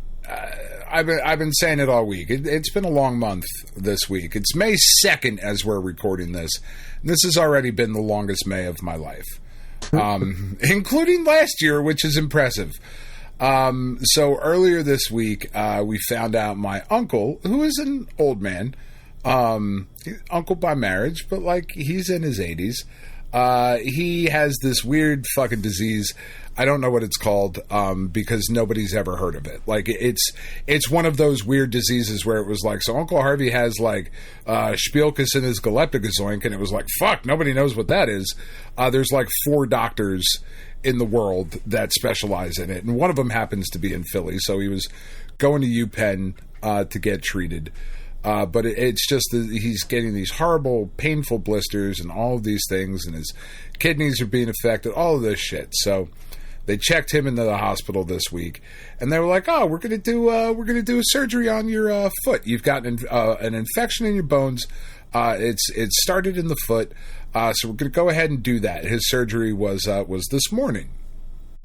So the doctor comes back out of the surgery, and he was like, we wanted to get in there and get this surgery taken care of and scrape out all the shit before he goes septic. Well, it turns out he was starting to go septic, so we cut off one of his toes, and it was like, oh shit, all right, that's cool. So my Uncle Harvey's in the hospital, and when you're in your 80s and they start cutting pieces off of you, that's not a great sign, right? Like, that's not what you want to hear. And, we're just kind of in this holding pattern now with my Uncle Harvey as to, like, what's going to happen. Because he's obviously right. And here's the thing. He's obviously got more time behind him than he has ahead of him. He's in his fucking 80s. Like, none of us are under any illusions that he's going to live very much longer. But it just shouldn't be so fucking painful at the end. You know what I mean? Like, that's the part that really pisses me off. And it's really... Tiff and I were having just a really interesting discussion about it. Because she, like... the way her brain works sometimes is very, very different than other people's. And what she's having a hard time with is she kind of compared it to her job, right? To being a vet tech. And she said if somebody had brought an animal in to her hospital presenting with the types of symptoms that my Uncle Harvey has, the discussion would have been, it's time, right? He's had a good life. He's had a good run. It's time. And if the owners of said animal were like, no, we disagree, there would be anger about that. And it's an interesting way to kind of look at the difference in how we treat humans and how we treat animals, where, we fight at the end. We fight that pain. and that misery and all of that shit for some fucking reason. It's just a weird fucking place to be in. So we've been dealing with that during the week. And then this next bit, I don't want anyone listening to this to panic, which may seem like a strong word. It's not about me. I'm still okay, I think. But Tiff has been having issues for a few years, right? Just certain little things here and there that could all be explained away as other things. But over the last, I don't know, 6 months or so, as I was going through the end of my treatment, things were starting to take a turn a little bit, and she's starting to be in a little bit more pain, and some things are not progressing in the way that she would like them to progress. And she started, doing some research, and obviously there's a danger when you go down the Google diagnosis chart there of all of a sudden you have, I didn't know I had a gunshot wound. Son of a bitch. She's been looking at all of these different symptoms, and she said, I'm going to go to the doctor. I'm going to make a doctor's appointment, and I'm going to tell him all these symptoms, and I'm going to tell him that I want to get tested for MS, right, for multiple sclerosis. And I was like, okay, because she's telling this to me, and I'm like, okay, but it could be this, it could be that, it could be all of these other things. And she was like, yeah, it could be, but it could also be MS. That's also a possibility of where, she is and what her symptoms are and that sort of thing. And unfortunately, when she went to the doctor, there was no pushback from the doctor of going to start that process of getting tested for these things. She listed off the symptoms, and the doctor was like, yeah, let's order a bunch of tests. So that is not a great sign as far as what the doctor thinks the diagnosis might be.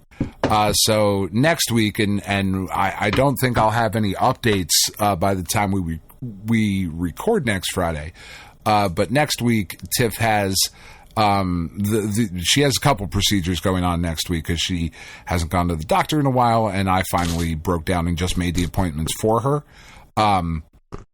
She also has a hard time with that, being on the spectrum like she is.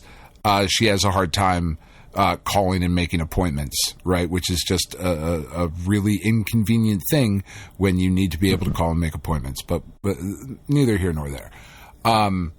So in addition to the other tests that she has going on next week, she is getting there's a psychological battery that she has to go through. It's like a 4 to 6 hour process. There's a bunch of blood work that she has to get done, and then she is getting a brain MRI. And we had to go to, when I went to schedule that appointment, they originally were like June 17th, and I went, well, that's way too fucking far away. No, thank you. I will be driving around this week and calling around this week and finding somebody who is going to get her in before that. And I finally was successful yesterday. I went to the place where I got my MRIs done, and they're going to get her in on Thursday next week. So I definitely won't have any information on that. But what was difficult about it is because of the complexity of the scan that she has to get, there are not as many locations that it's called a 3T machine.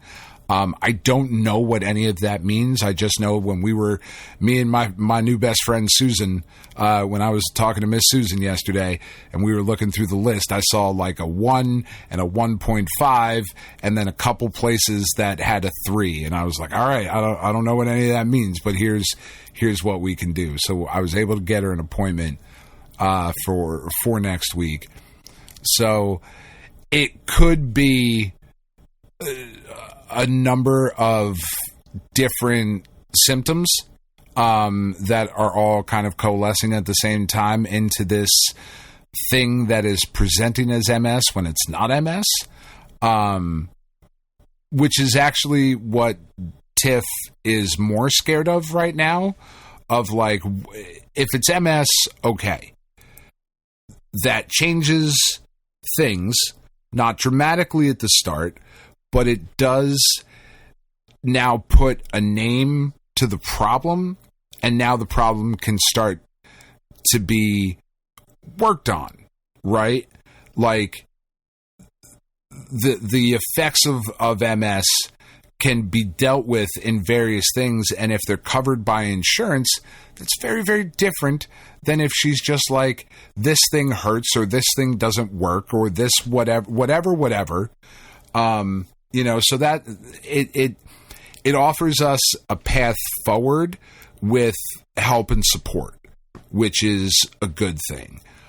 Because MS is not a life-threatening condition, but it is a deteriorating, life-altering condition. And the progression for it is different for everybody. Certainly the amount of treatment and the earlier the treatment helps. If it's not MS, she's more scared, because then what the fuck is going on? You know what I mean? And it sucks to be right back in the same position a year later, because if you remember me talking last year about the start of the I think I might have cancer, it very much was of the same feeling of like, it's weird to be sitting here saying, man, I hope it's Hodgkin's lymphoma, because if it's not, what the fuck is it? So unfortunately, we find ourselves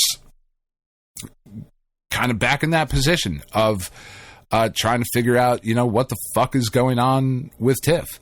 And it's okay. Like, just like we do with everything else, we will stubbornly push through and fight our way through it, and, all of that stuff. But it's going to be weird here for the next couple of weeks, and I was hoping to maybe catch a break for a little bit, but it appears we're not, and that's that sucks. But it is what it is, and we will deal with it, and we will push forward, and make the best of, just fucking make the best of whatever. So if things are weird on the podcast in the next couple of weeks, if that might be the reason why. I don't know. We've got a couple of big things, happening, unfortunately. So I don't know that I'm with you and furiously angry. I don't know what I feel right now. Well, yeah, yours is a lot more, the world is against you and serious, whereas I'm filled with hate and rage from the bowels of hell because UPS pissed me off today. So we're not dealing with the same things here, all right? No, one certainly. of us is clearly going through something harder than the other, and certainly. It's me. Yeah, no, obviously. Yeah, I mean, UPS not delivering a package on time is borderline Nuremberg trials. Yeah, it's fucking weird, man. Like, I just, maybe everybody's life is this hard and they just don't talk about it. Sometimes it is. When it rains, it pours. I mean, fuck, man. Is it going to get sunny anytime soon is all I'm saying, And I'm not like, I don't want to come off as like, woe is me and all of that shit, because I didn't do that throughout my diagnosis and treatment and all of that shit. At least I don't think I came off as woe is me. I really tried not to, and that's certainly like, I don't feel really right now of like sitting here looking this in the face, because Tiff is as sure that she has MS as I was sure as I had cancer. That is how sure she is. I don't know how much that matters, because neither of us are doctors, right? And MS, unfortunately, is not one of those things where you just like get a blood test and they go, yes, you have it. It's a whole process. It is a spectrum of issues and concerns that when put all together get you this diagnosis. So, you know, like I said, it's not a woe is me thing. It's just this is the place where we vent and talk about these things, and this is what is happening, and we'll catch a break at some point. At some point, it'll start turning up Millhouse, I suppose. But maybe not yet. I certainly hope so. I mean, look, sometimes... Yeah, I'm reminded of... it's wonderful that you made it through cancer. Like, it's fantastic. I'm glad that my sister made it through cancer. But, like... Yeah.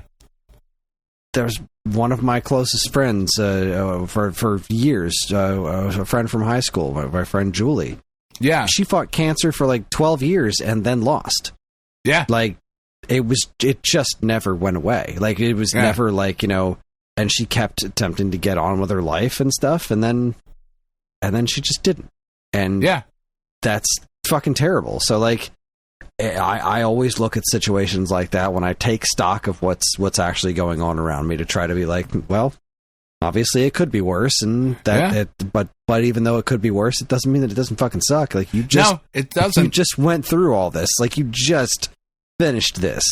Yeah. Like, and you know, you know better than anybody that you're always going to have that sitting in the back of your mind. Like, is it back? Oh yeah, I know. Because that's just the way it is. Like, is it back now? I mean, who knows? Yeah. I mean, shit. My mom was just telling me earlier today. My mom's got a weird health condition going on. This is actually kind of fascinating. My mom has some sort of internal hernia that like she needs to go in and get surgery for. Like, at first they were like, we're going to try to do this one surgery, and now they're like, you know what? Never mind. This is more serious. So, like, that's not what you want to hear. Internal hernia. Her entire stomach is like up by her lungs. Well, so that's not where it's supposed to be. The original surgery was, they're like, yeah, we're just going to put you under and basically just stick a rod down your throat and push it back in place, then fix the hernia. Down there, what are you doing? It's just son like, of a bitch. But tamp it down. Like, that was the original plan. And now she's going, they did another over the MRI or the X-ray or something or other. Like, yeah, now like the whole stomach, before it was like most of it, it's like, okay, well, now the whole stomach's there. So sometime in the next month or so, we're gonna get you in and we're gonna take care of this, because it's not life threatening per se, but that's not where that goes. No, that's not where that's supposed to be. Your legs like up by your ear. My mom also has cancer, right? But she has like this extremely slow moving cancer, which is the weirdest thing. They were like, all right, so here's the bad news: you have cancer. The good news is, it's entirely possible you'll die of old age before you even have any symptoms. Like, that's how lazy this cancer is, which is that's the weird. kind you want. Right, that's even better than what I had. Yeah, like, okay, so you could just live the rest of her life perfectly normally, and there's like, she could just have cancer and then not die of it, which is weird. Yeah, they're monitoring it, sure, and whatnot, but there's nothing quite like being presented with the mortality of those around you as often as possible, you know? Yeah, no, it is fuck, man. It's not ideal. It is not ideal. And like I said, like, if Tiff is diagnosed with MS, it is not a life-threatening condition. Right, that's not a death sentence. It's just something you have to manage. But it certainly affects the end of her life, you know? Yeah. Yeah. Certainly way more than now. But like, she's in pain every fucking day. And the hardest thing about it, right, is that what my pain level is and what your pain level is, we can never actually transparently communicate, right? Because your 10 might be my 6. My 6 might be your, 1. I don't fucking know. Yeah, like, there's no way to tell within each other's. You don't know what somebody else actually physically feels. Yeah, it's just that it's one of those impossible things to quantify and communicate entirely accurately. So, and Tiff is up there and she's talking about it and she's like, if it's not this, like, am I just gaslighting myself? Like, am I just crazy? I was like, fucking maybe. I don't, like, I just don't know. That is entirely possible. If you're convinced of something, you could be psychosomatically putting yourself in pain all the time. That's the scariest thing, like, that we're capable of that. Like, we're capable of being crazy enough to put ourselves in physical pain. In physical, like, debilitating pain. Yeah. And, like, I don't want to say, you're like... convinced that you are. And that in no way minimizes that, because it doesn't make the pain any less real. Certainly not. In some ways, it's even harder to fight, because you're unintentionally doing it to yourself. You're doing this. Stop it. Oh, yeah. We have so many design flaws, it's ridiculous. Oh, God. I would like to speak to Life's manager. I really, really would. I really would just like to be like, all right, man, or woman, or them.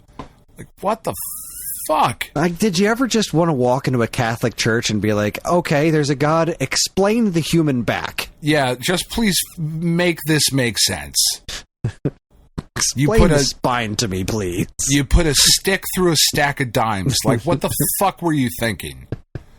Like, I get the basic concept, but did you troubleshoot this at all? Like, no. was there any R&D done? No. And there's been no evolution. We just are what we are. Seriously. We've lost tails. Why do we run out of teeth? A tail. Why do I run Where's out of my third set? My fingernails will never stop growing. No. But I'm going to run out of teeth. Fuck you. The hair falls off of my head and comes out of my ears? What the fuck is wrong with you? And your ass. No, I mean, it was always there. That's true. Except during chemo, when that shit was fucking smooth as butter. It's back now, though. I have to relearn how to wipe. Thank God for the fucking bidet. Goodness gracious me. Yeah. Fucking life is so much butt talk in this episode. Misery. Oh, there's so much butt stuff in this episode. Blubber butt. I would like that to be the title. So much butt stuff. Well, I was going with the snake turducken, but yeah, I think it's got to be so much. I got to change it to so much butt stuff. So much butt stuff. Yeah. But again, more proof that Ryan doesn't listen to the show, because if on my fucking corporate webpage, two assholes that I don't really know all that well, but for some reason send fucking money to every week, put up a podcast that said so much butt stuff, I would have questions. It's not even going to be a blip on his fucking radar. I think the problem is that he doesn't know us well enough to be able to just think nothing of it. Just be like, oh no, that seems harmless. I'm sure whatever's going on here is fine. It's a harmless level of butt stuff. That's what it is. Oh, fuck. Picked the wrong day to stop doing amphetamines, Kris. I'll tell you that. God damn. Yeah. All right, so tell me about UPS. What's going on with UPS? So, like, this was all supposed to be a good thing, right? So I decided that I was going to spend this money that the SAG people so graciously sent to me on a laptop for myself. That was my decision as far as, like, I should be responsible with this, but I should also make it something that is something I really want. Practical. We had this discussion last week. Practical, because we're just not in a position where being irresponsible with money is even remotely funny, right? Right. Like, who knows what the fuck tomorrow is going to bring? So, I decided that a new laptop was a nice middle ground, because it's something that I want that makes a lot of aspects of my life easier, but it is also very specifically for work. So, Stone Age Gamer was able to actually fund some of it, because it it is for work, so I was able to take some of my video budget and apply it towards this. And I wound up, I was talking with I had one picked out on Best Buy, and I was ready to pull the trigger on it. There was something just wasn't sitting right with me about spending the money on it. Yeah. And that I was finally convinced myself I was ready to pull the trigger, and it sold out. It was a refurbished MacBook. And then so I was looking at 2 different other models and running it past the folks in the Discord. And then Snassums in the Discord was just like, Todd from Retrofrog, he sells stuff on your website. He's been looking to sell a laptop. And I'm like, dude, I know Todd. Yeah. I work here. I know Todd. We talk.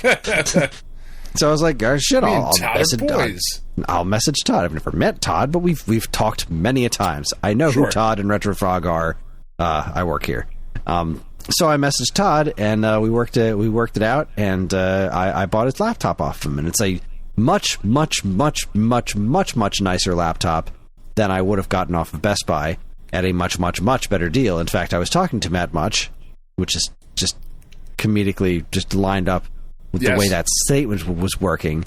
But regardless, I was talking to Matt Much because I run pretty much any technological purchase I make that I don't understand past him first.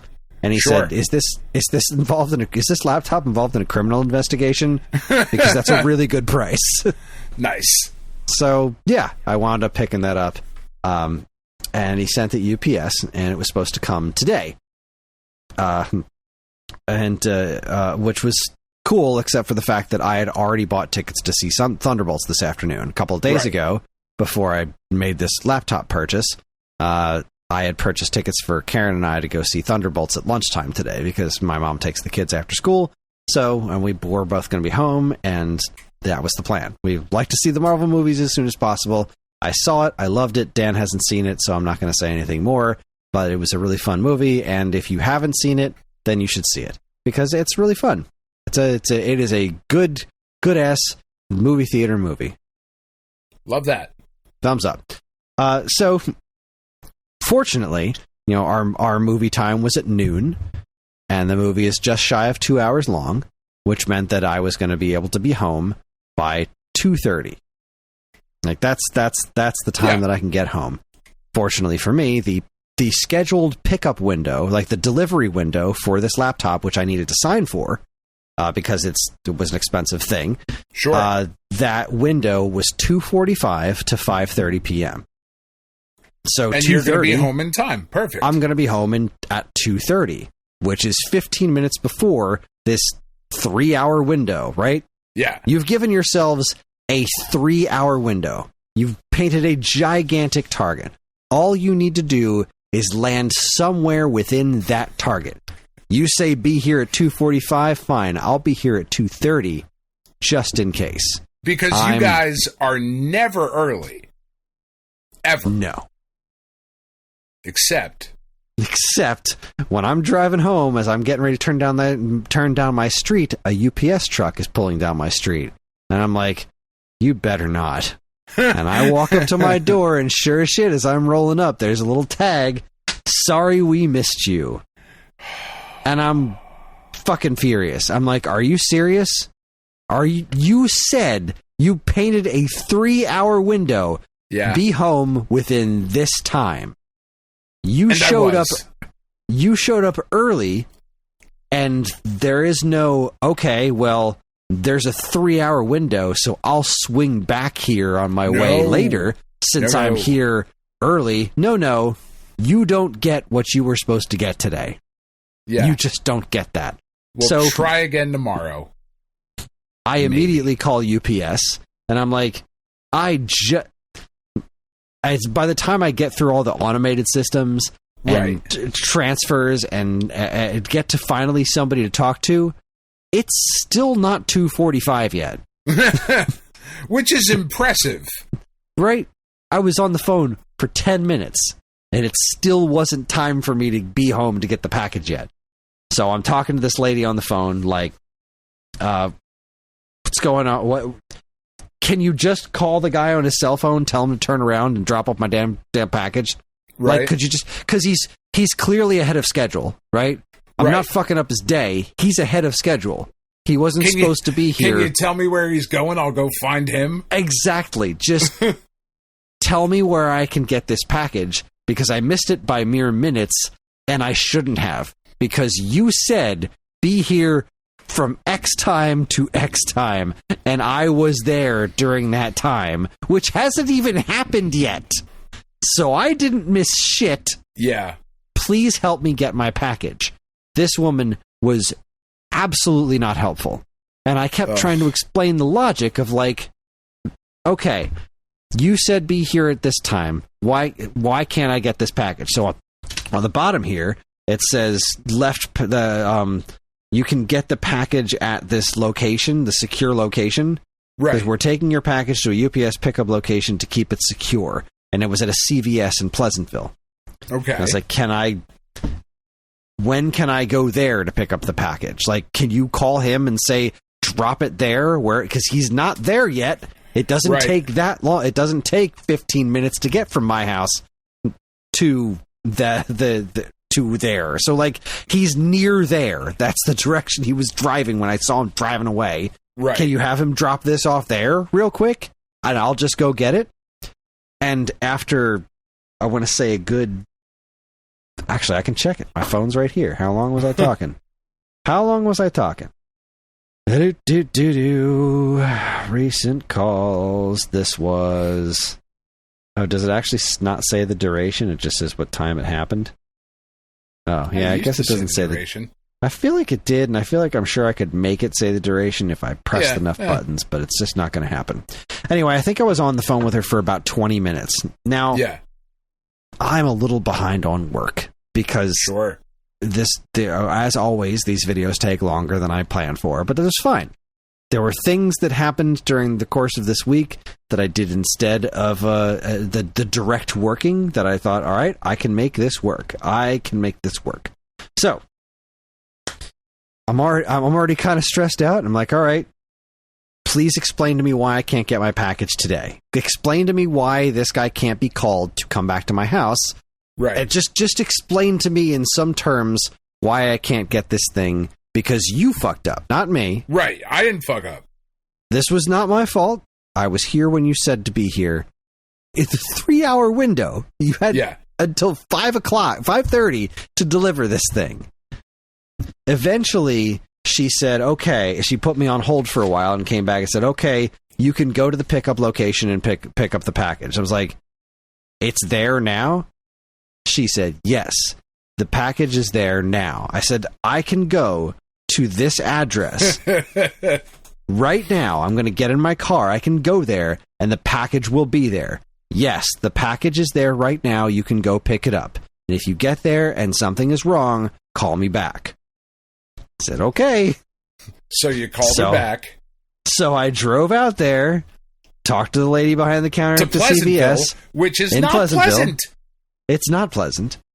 But the woman behind the counter at CVS was very nice. She checked every package. She's like, yeah, there's nothing here for you. And if they had come, they would have picked up these other packages. They're lying to you. Call them back. I was like, okay, I'm going to call them back now. So I called him back. And I got a different guy on the phone. And so I'm explaining to him the situation. And you can tell he's not really listening. Like, sure, they must get these questions a lot. And I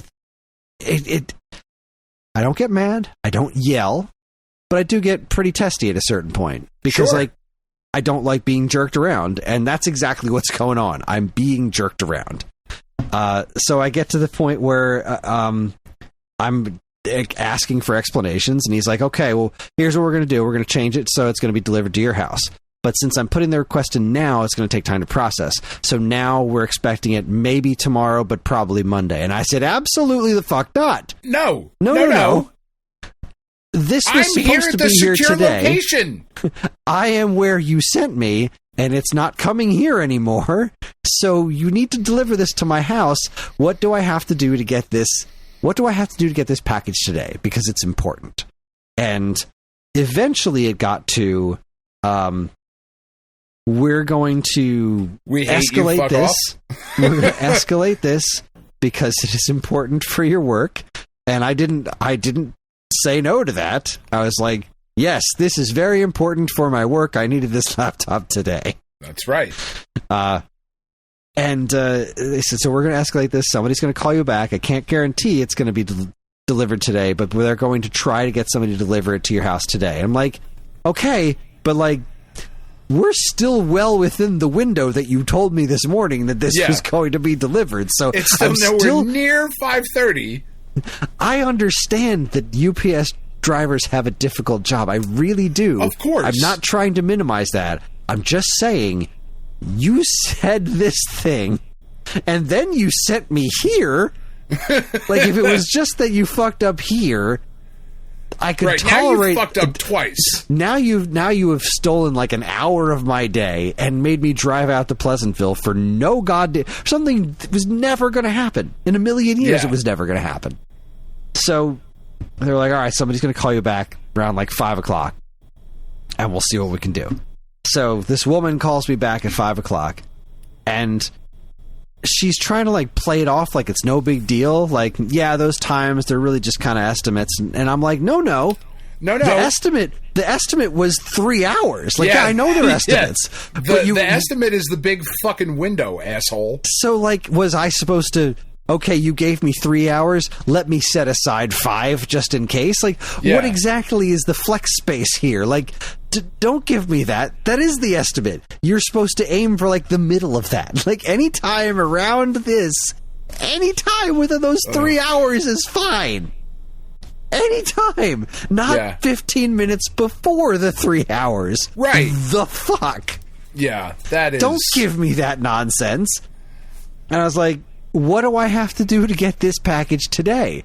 And she said, well, the truck is here at the center, so we'll deliver it we'll deliver it to the secure location tomorrow. I was like, no, the guy on the phone said you'll deliver it to my house tomorrow.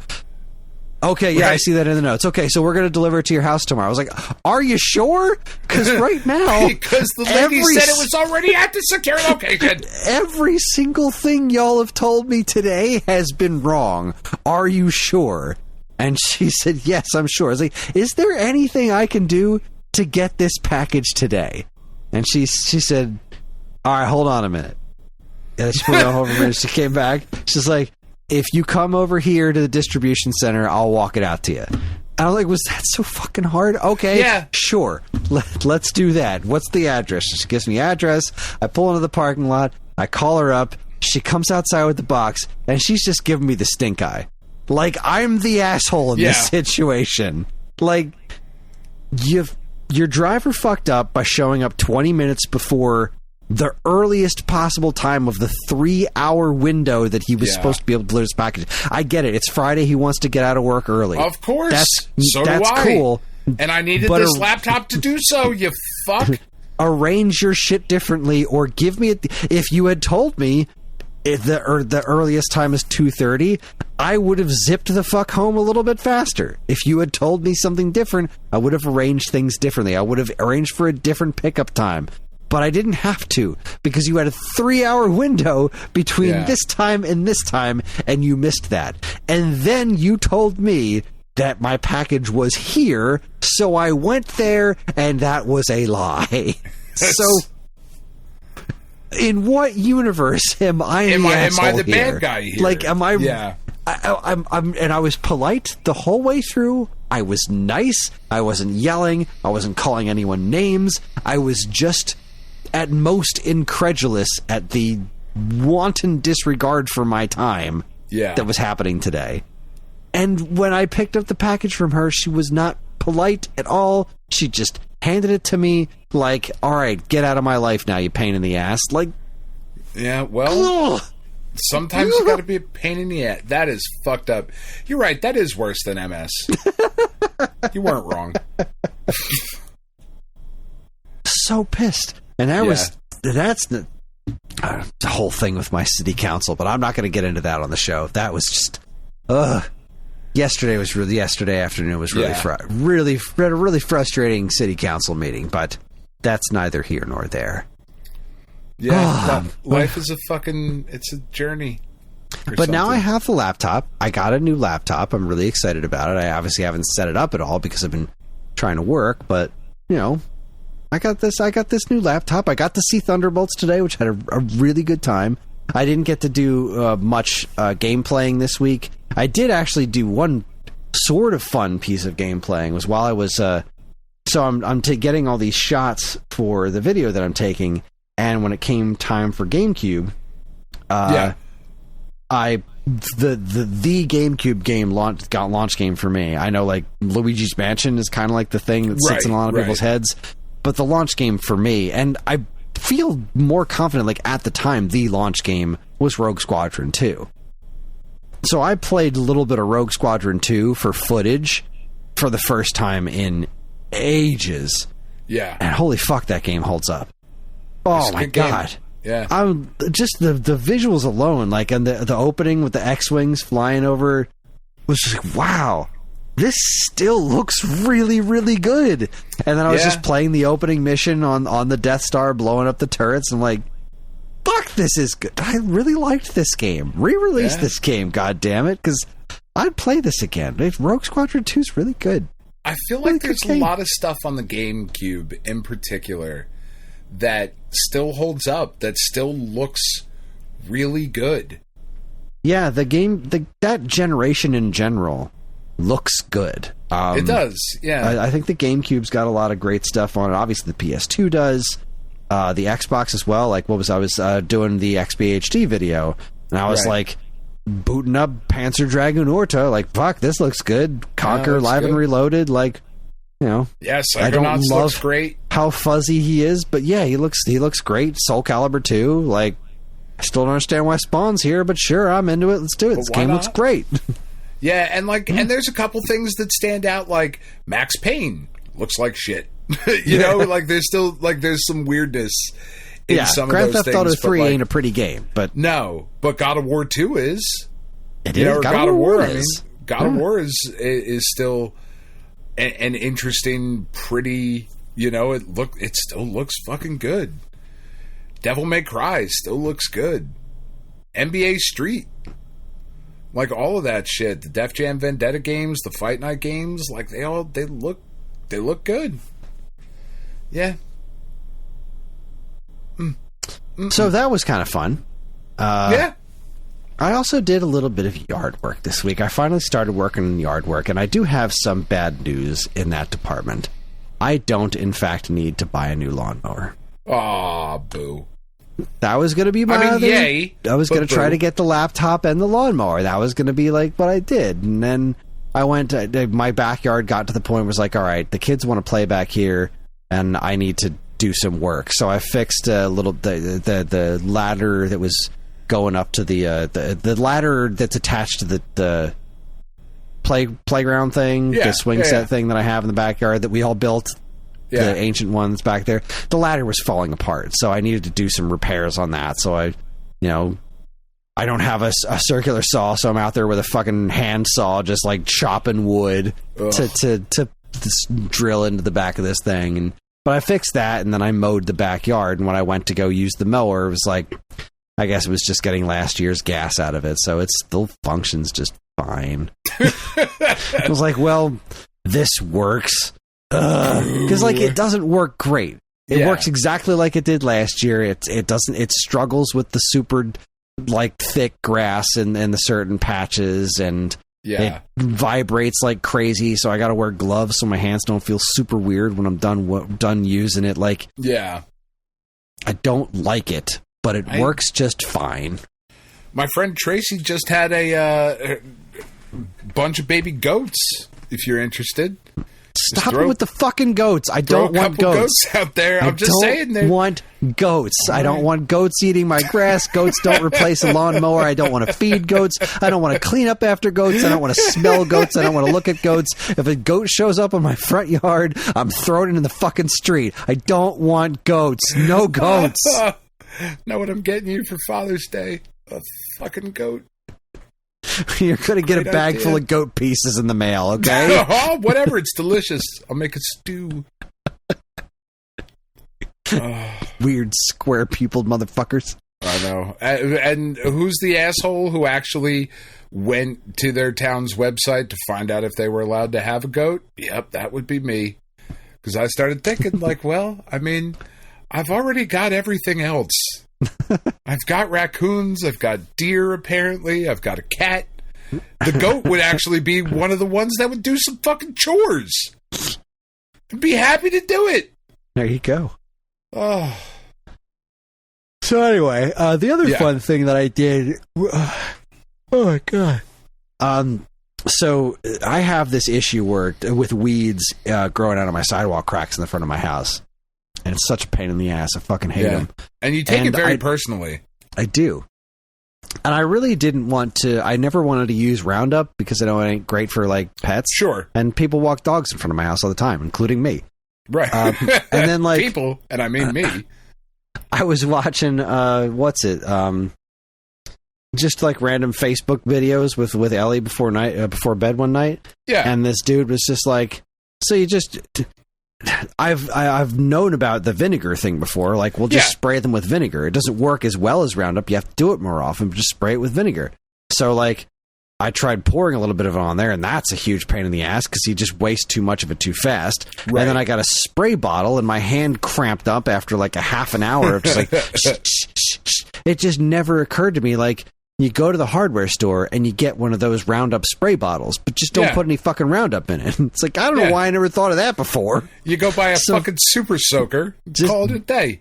So I bought one of those, like, you know, the big can things, a gallon can, and it's got a little thing you push in like a super soaker, and then you hold the little button out and you spray stuff around. So it did. It's a gallon of vinegar. You're supposed to get, like, the fancy hardware store vinegar, like the guy on the YouTube video said. It's like, I've used regular vinegar before. It kills the fuck out of plants just fine. So I did. I went to the shop, right, and got vinegar for a third of the price of the 30% vinegar or whatever the hell that was. And then a quarter cup of salt and like just eyeball it, a couple teaspoons or maybe tablespoons of dish soap. Put that all in there, mix it up. Sounds delicious. Sprayed it on the weeds in the sidewalk cracks, and they're all dead as dirt right now. So obviously I have to get out there and clean it up, like get the stuff out of the cracks. But I'm just going to do this every couple of weeks. Like once a month, I'm going to get out there with so it took me one gallon of vinegar did all of my sidewalk. But there's like other spots that like the curb grows a ton of weeds, like in the crack on the curb, but also like between the curb and the street. Grows a ton of weeds. So I'm just going to bottles of vinegar are like $2.50, like they're not super expensive. I'll spend like $6 a month to go out there and just fucking kill everything that I don't want to be around. Because I would spend so much time with my weed whacker trying to kill this stuff, and it would kill my back because weed whacker's not great, and I got to go through all the twine because it's right up against the pavement, so the twine gets sliced up super quick. Like it's just a bad time. But now that they're all dead, it's way easier to get rid of them. So I still have to do my back patio, my side driveway. Because again, I don't have a giant house, but for some reason I have two driveways. It's very strange. It's a weird ass property that I'm on. My house is like, it's on an angle on the corner. So there's a driveway that goes right into the garage, but there's also this just huge second driveway that goes to the back fence. There's no lighting. It's just like there.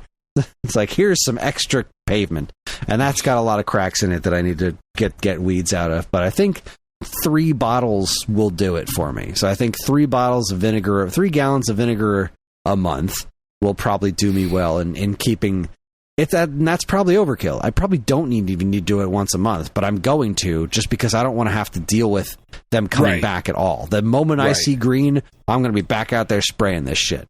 Yeah. But that was really wonderful because I was done with it in a couple of minutes. Like I think it was like 15 minutes. Yeah. Instead of being back-breaking work. Yeah. Exactly. I was out of there in like 15 minutes.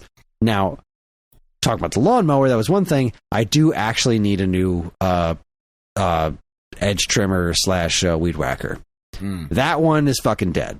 That one, I was using the one that I had, and like it won't spin fast enough to properly cut the grass.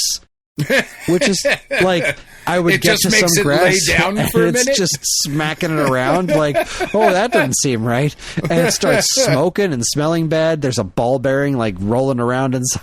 Like, no, okay, none of that is good, Chris. This thing is just straight up not working properly. So this one can go in the garbage. I think I can get a new cheap one for like $50, which is fine. So the thing is, especially if I'm doing this, killing the weeds with the vinegar, I don't really need the weed whacker to do anything all that special. Like, I don't need it to do anything other than just cut some basic grass that I can't get with my lawnmower. Yeah. So I feel confident that if I can I need to do a little shopping to find where I can find the cheapest one.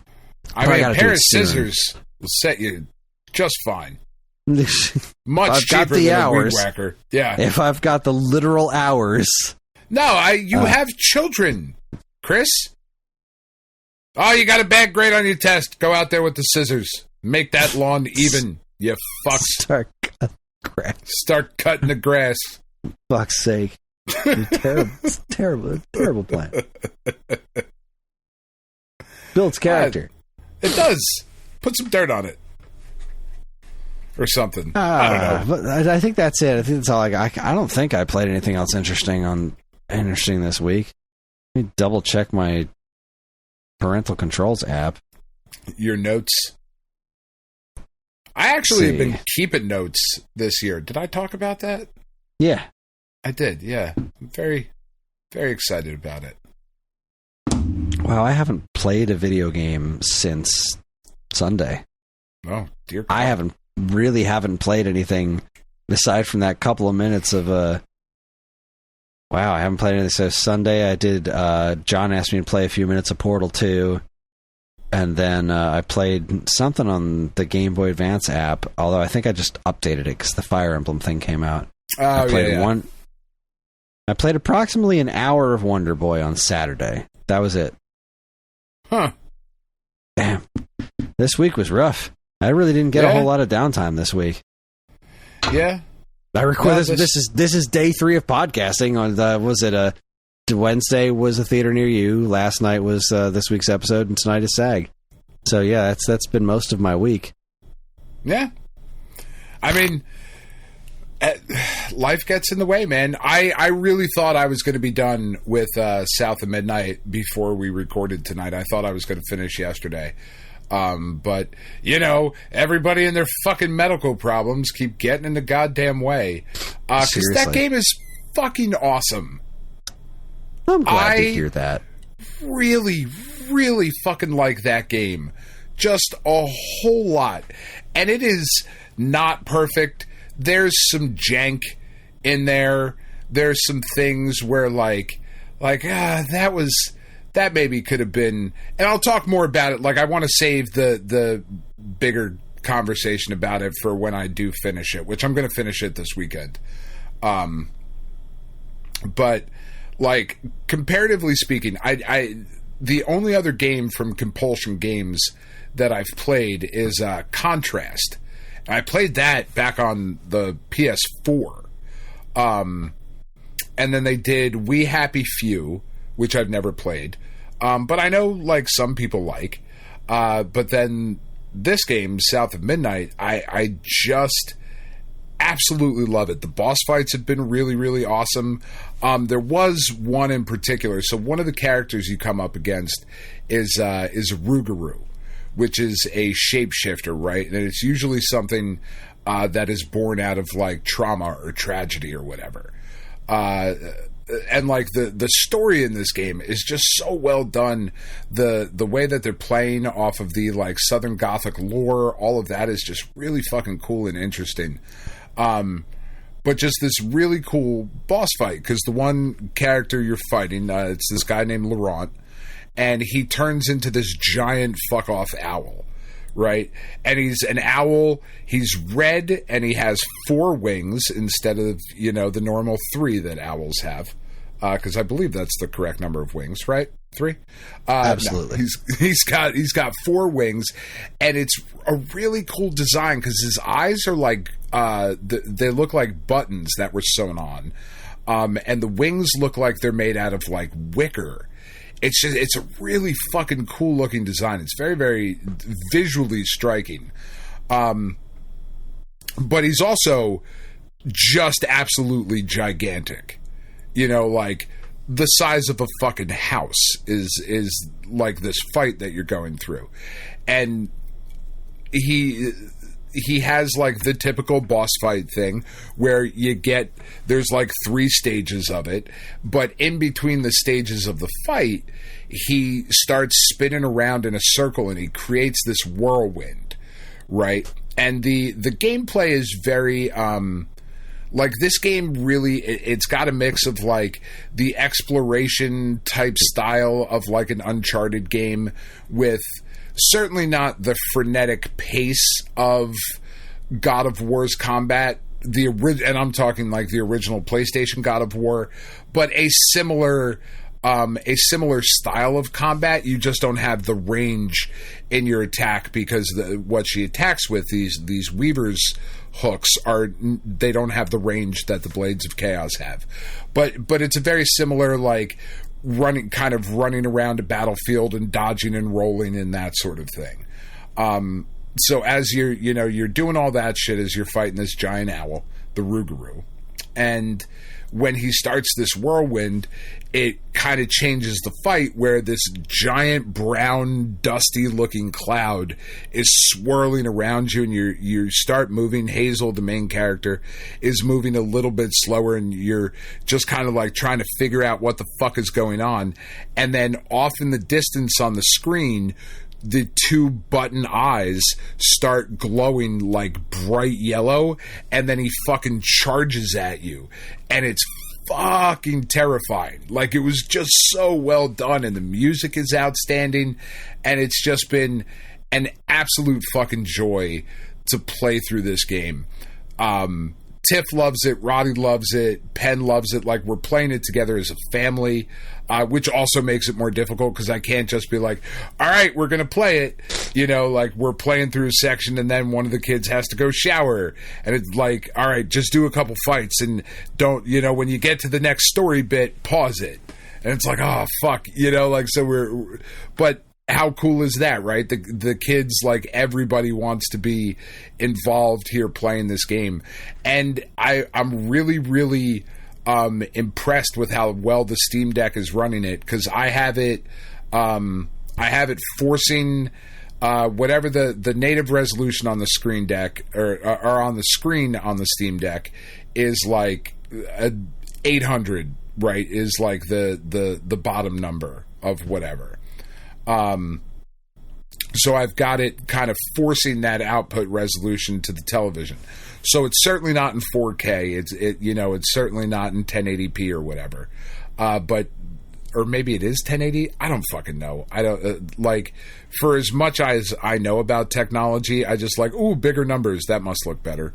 But I kind of stuck it at the one level, and I have all of the graphics settings on high, and there's no fucking slowdown. There's no nothing, no frame rate drops. It is running perfectly. So I could not be any happier that I'm getting to play through this game. I only spent $10 on it because I still had money left over from you generous assholes. Like, I just absolutely blown away by this game. I fucking love it. The soundtrack is great. The boss fight songs are awesome. There's a couple of them that are just ridiculously silly, because they're just narrating exactly what's happening, which is kind of weird. But man, it's a beautiful game. It's touching. The story is outstanding. Like, man, I fucking love it. Oh, so good. I hope it comes to more platforms. Like, I hope this ends up on the Switch 2 and on the PlayStation 5. Like, I think everybody should get a chance to experience this game. It's that awesome. Cool. Yeah. Sorry. Don't know how to follow that up. No, there's nothing really to say about that. And like I said, I will go like a little bit more in depth like once I finish the game, because the story really is impressive and interesting and is touching on topics that I haven't seen a lot of people deriding this game online for being woke, but I have seen it a little bit, and like, it's not telling a story that involves fucking slavery is not woke. That's some shit that happened, assholes. Like, that doesn't make it woke. Woke is not everything you don't like, you fucking dicks. Like, yes, it is. It's a story starring a black girl. Like, yeah, it's in fucking Louisiana. Have you ever been? There's a lot more black people there than there are in, like, say, I don't know, Nebraska or whatever your fucking neck-bearded ass is writing from. You know, like, oh god, that shit just drives me crazy because you're missing out on a really fucking interesting, dope ass game, and that sucks for you. But anyway, that's the bulk of what I've done this week. You know, trying to get all of that in around all of this other shit. Yeah, I've been playing through more Speedstorm. The next season is coming out next week. So I think it'll already be out by the time we record this podcast next week. I think it's like Wednesday or Thursday. But it's going to be Big Hero 6 themed. And like one of the racers that they announced is Baymax. And I'm really excited for that because he's such a fun character. And this will be the first time that I'm playing this game as the season kind of turns over. So I'm interested to see what that looks like. You know, I still haven't spent a ton of money on the game. Like, I bought Figment, like I said, which is, that just makes me happy all the time. Because, like, when you finish a race, he just starts waving to, like, the non-existent crowd as he's driving around in the victory screen. His little fucking wings are flapping in the back. I'm like, oh, yes, fucking serotonin, just dump it in, please. Everything else is on fire. That's fucking outstanding. And like Snap just updated with some new shit, trying to improve their economy of like getting new cards, and they added a bunch of cool cards. Like they added Batroc the Leaper. Batroc the Leaper? Batroc the Leaper! Like, I'm so fucking excited about it. And the next season is all X-Men themed, and like they've got fucking Zorn is one of the cards, and Esme Cuckoo and shit. So like that's pretty cool. I did start reading. I finished the game, or the book, The Good Game, No Rematch, the Mike Druckmann book. I think I talked about that last week, and I started a new book. I'm not sure how I feel about it. It's called The Memory Police. It's by a Japanese girl named, I think it's Yoko Ogawa. I don't know where the fuck it's going yet. I'm like halfway through the book. It's just weird, because like, there's just a group of people called the Memory Police, and the citizens of this island, like they wake up and stuff has just disappeared from their memories. So like one day, and it's interesting the way the author is writing it, because she has to tell us, the readers, through the voice of the narrator, that roses are gone now. So like everybody in the town is you know, like they're all out burning their roses and dumping them in the water and all of that stuff. And then the next time she talks about roses in particular, she'll say like the flowers, which is kind of interesting. And then like there was one line that I thought was really clever. In like an early chapter in the book, she talked about the thing that the Memory Police took away this time was the birds. There were just no more birds. All of a sudden, you know, we woke up one morning and we didn't know what birds were anymore. And then like 5, 6, 7 chapters later, she's talking to another character and she says, kill 2 creatures with 1 stone. In their conversation. It was like, okay, I see what you're doing. That's clever. I still don't know where the fuck this book is going though. So if anyone has read it, like tell me, like I'm going to finish it, but I don't know. I want to start like a book club here. I'm just rambling now. I'm tired. All right. Stop it there. That's it. Read more books, you fucking assholes. Jesus. Took a dark turn there. That's okay. They deserve it. They do. They do. Bunch of greedy, selfish pricks. What have they done for us, Kris? I ask you. I ask you to demonstrate. Literally nothing. Literally nothing. Well, for all the free entertainment we provide them, and they just take. Such disrespect. Oh my God. It is so disrespectful. Oh, the gall. The sheer gall. Ugh. I'm just kidding. I love all of you. Same. In fact, we're going to go visit. We're going to go visit one of you on Sunday. I'm pretty excited. I'm sorry I can't be there, but you know, there's kind of a lot going. We got another dog. There was a cool thing we did last week, the blessing of the animals at this Jewish synagogue. It's really fucking cool and really cool. And the fucking rabbi, she's awesome. And like, I'm not, you know, as we've discussed, I am not religious at all, but like, we were able to make an adoption at the event, which was really cool. And I was so proud of Penny. She came with me and she was talking to people about the rescue and the dogs we have. And she was so like personable and out there. And that's like not the type of person she usually is with around like, I mean, she's 15, you know, like at 15, you're either one or the other. You're either an annoying asshole who won't shut up and talks to everybody, or you're like a shy kid. You know, and she's a shy kid, but she was on point, and she was fucking talking to people and selling the dogs and all of that shit. It was awesome.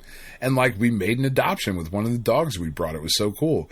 And I was so excited because it was the dog that was at my house. And then I came home with another fucking dog, and I was like, oh, God damn it. Son of a bitch. I got rid of one, and now he's back. Or a new one is back. I gotta go. He got fucking surgery today. I gotta pick him up tomorrow. Oh, fuck. Anybody want a Portuguese water dog? He's nice. Amazing boomerang dogs. Oh, my God. It's just wild. Anyway, that's the checkpoint. It's a weird one this week, man. I'm hoping next week's a little bit more normal, but it is not fucking going to be at all. Not bloody likely. We're not normal people. Nope. Normal doesn't exist here. But on that note, we're going to call this an episode. There, it's an episode. Fuck, where'd my script go again? I lost it again. There it is. There it is. We're on most social media platforms, and if you want to get in touch with us, we are very difficult to find.